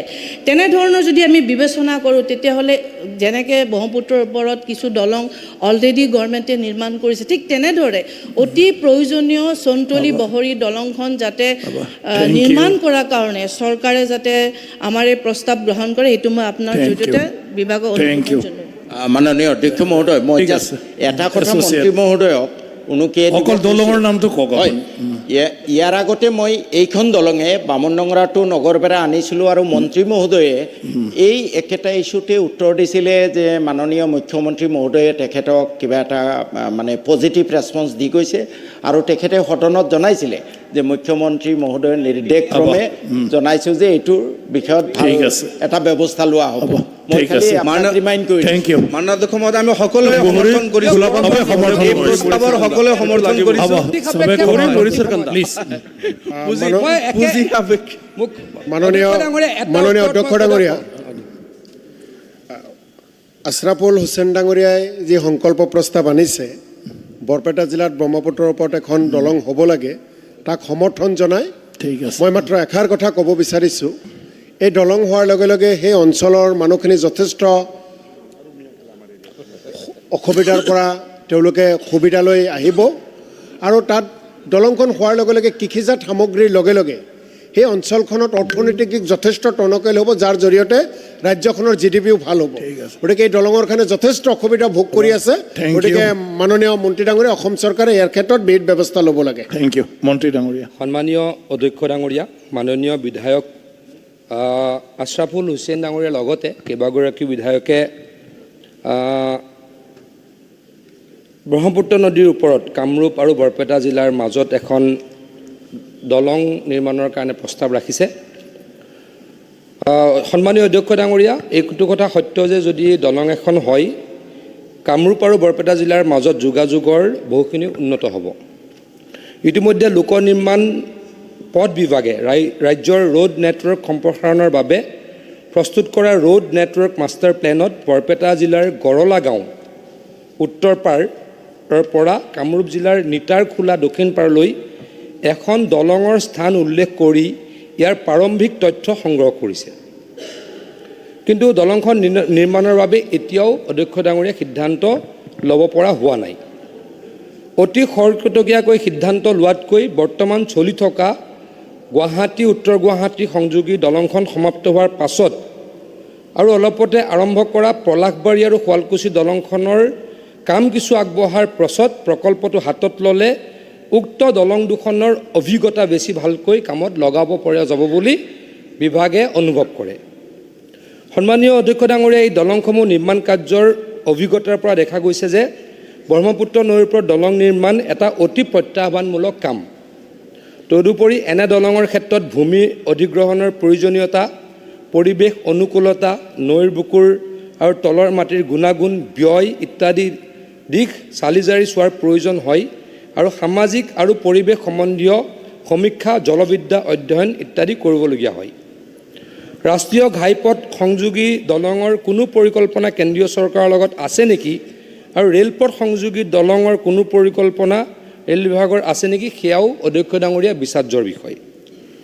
তদুপৰি খৰতকীয়াকৈ সিদ্ধান্ত লৈ ৰাজ্য চৰকাৰৰ পৰা সমুদায় ব্যয় বহন কৰাতকৈ কিছু অপেক্ষা কৰি হ'লেও কেন্দ্ৰীয় চৰকাৰৰ পুঁজি বা কেন্দ্ৰীয় চৰকাৰৰ সমৰ্থনত বাহ্যিক সাহায্য অৰ্থাৎ এক্সটাৰ্নেল ফাণ্ডিং এজেঞ্চিৰ বাবে এনেধৰণৰ ডাঙৰ প্ৰকল্পৰ বাবে চেষ্টা কৰা হ'ব। অধ্যক্ষ ডাঙৰীয়া, যোৱা সময়খিনিত কেন্দ্ৰীয় চৰকাৰে আৰু ৰাজ্য চৰকাৰে ব্ৰহ্মপুত্ৰত কেইবাখনো দলং নিৰ্মাণ কৰিছে।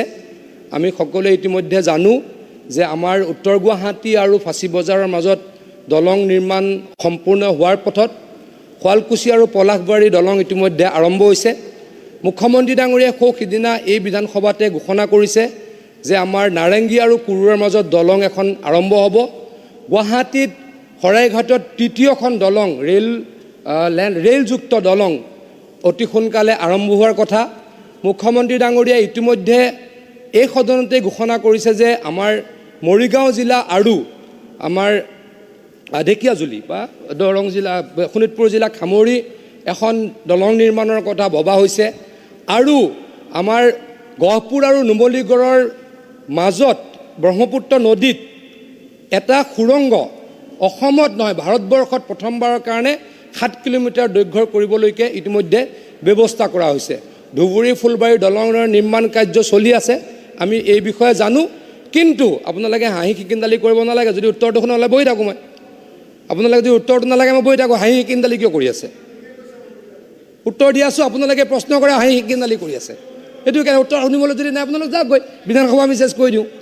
ছাৰ মই উত্তৰ দি আছোঁ, গোটেইকেইজনে খুব চিৰিয়াছলি প্ৰশ্ন কৰিলে, মোৰ উত্তৰ যদি ভেলু নাই বহি দিওঁ। উত্তৰ যদি ভেলু নাই উত্তৰটো শুনিব। অধ্যক্ষ মহোদয়, মই শুনি আছোঁ, মই কনক্লুজন দিম। ঠিক আছে, থেংক ইউ। এনেদৰে মুখ্য অধ্যক্ষ ডাঙৰীয়া ব্ৰহ্মপুত্ৰ নদীৰ ওপৰত ইখনৰ পিছত সিখনৰ দলং কাম চলি আছে। ময়ো ব্যক্তিগতভাৱে অনুভৱ কৰোঁ এইখিনি জেগাত এখন দলং লাগে। আমাৰ জলজলি নদীৰ ওপৰত এখন দলঙৰ কথা সিদিনাখন ৰেকিবুদ্দিন আহমেদ ডাঙৰীয়াই উপস্থাপন কৰিছিল, আমাৰ নন্দিতা বাইদেৱে সহযোগ কৰিছিল। সেই দলংখনৰ পৰিৱেশ বা লাগে নে নালাগে চাবলৈ মুখ্যমন্ত্ৰী ডাঙৰীয়াই চাই আহিবলৈ মোকে নিৰ্দেশ দিছিলে।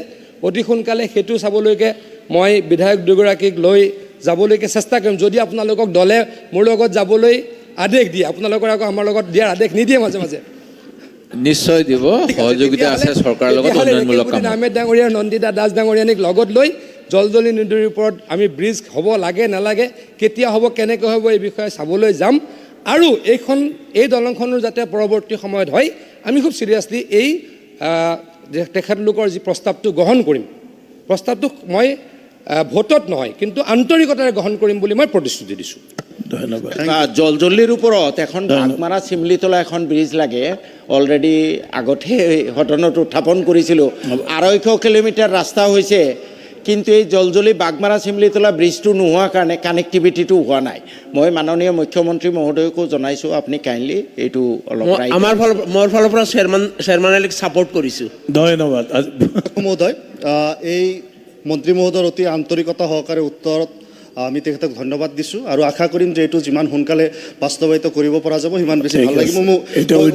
মই উদ্যোগ কৰিম। তাৰ আগতে গৰলানী নেত্ৰকোনা যে DPR-ত কি মেপত যিটো সোমাইছে, জেগাৰ নামটো সম্ভৱতঃ ভুল আছে, আমি এই জেগাটো চিনি পোৱা নাই।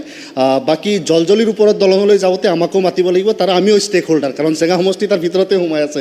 আৰু আশা কৰিম যে জলজলিৰ ওপৰত ব্ৰিজটো হোৱাৰ লগে লগে আধাখিনি কাম প্ৰায় আপোনাৰ আগে বাঢ়ি থাকিল। তাৰ মাজত আৰু এটা ডাঙৰ 2-3খন নাই, আচ্ছা ঠিকে, মাজত আৰু ডাঙৰ কেইবাখনো গাঁও আছে। তাৰপিছত এটা ব্ৰহ্মপুত্ৰ নদী যিটো বৰ্তমান খৰালিত 2 কিলোমিটাৰ 1.5 কিলোমিটাৰ হৈ যায় আৰু বাৰিষাত 2.5-3 কিলোমিটাৰ বা 4 কিলোমিটাৰ মেক্সিমাম হয়। তো খুব বেছি ডাঙৰো নহয়। যি সময়ত চৰকাৰে 21 কিলোমিটাৰ দৈৰ্ঘ্য দলং বনাব পাৰে, মই ভাবোঁ যে এইটো কৰিব পাৰিব। আন্তৰিকতা আছে, আমাৰ মুখ্যমন্ত্ৰী মহোদয়ৰ প্ৰতি বিশ্বাস আছে, আস্থা আছে, তেখেতে নিশ্চিতভাৱে কৰিব। জেগা বাগবৰ বকো ইত্যাদি সমষ্টিৰ মানুহে নিশ্চিতভাৱে আশাৰে বাট চাই থাকিব। মই ভাবোঁ সংকল্প প্ৰস্তাৱটো প্ৰত্যাহাৰৰ বাবে অনুমতি দিয়াত সদনৰ সমৰ্থন আছে। সদনৰ সন্মতি সাপেক্ষে সংকল্প প্ৰস্তাৱটো প্ৰত্যাহাৰ কৰা হ'ল। এতিয়া শ্ৰী আব্দুল বাতিন খণ্ডকাৰ এবচেণ্ট। তো আমি এটা আছে, এইটো পিছত ল'ম। আমি ল'ব পাৰোঁ নেকি ছাৰ? তেওঁ এবচেণ্ট নালাগে নেকি এবচেণ্টটো? আৰু কৈছিলে, গতিকে আমি প্ৰিপেয়াৰ কৰি অহা নাই, তেখেতে নাথাকিব বুলি যোগাযোগ কৰিছিলে, হয়নে? নালাগে। আৰু 14 নম্বৰ আইটেম আছিলে, আমি সেইটো পিছত ল'ম, আজি আৰু নল'ম। সেইটোৰ কাৰণে হাউচে যদি কনচেণ্ট দিয়ে আমি পিছত লৈ ল'ম 14 নম্বৰ আইটেমটো। চ' the house এডজৰ্ন 26 February at 9:30 AM.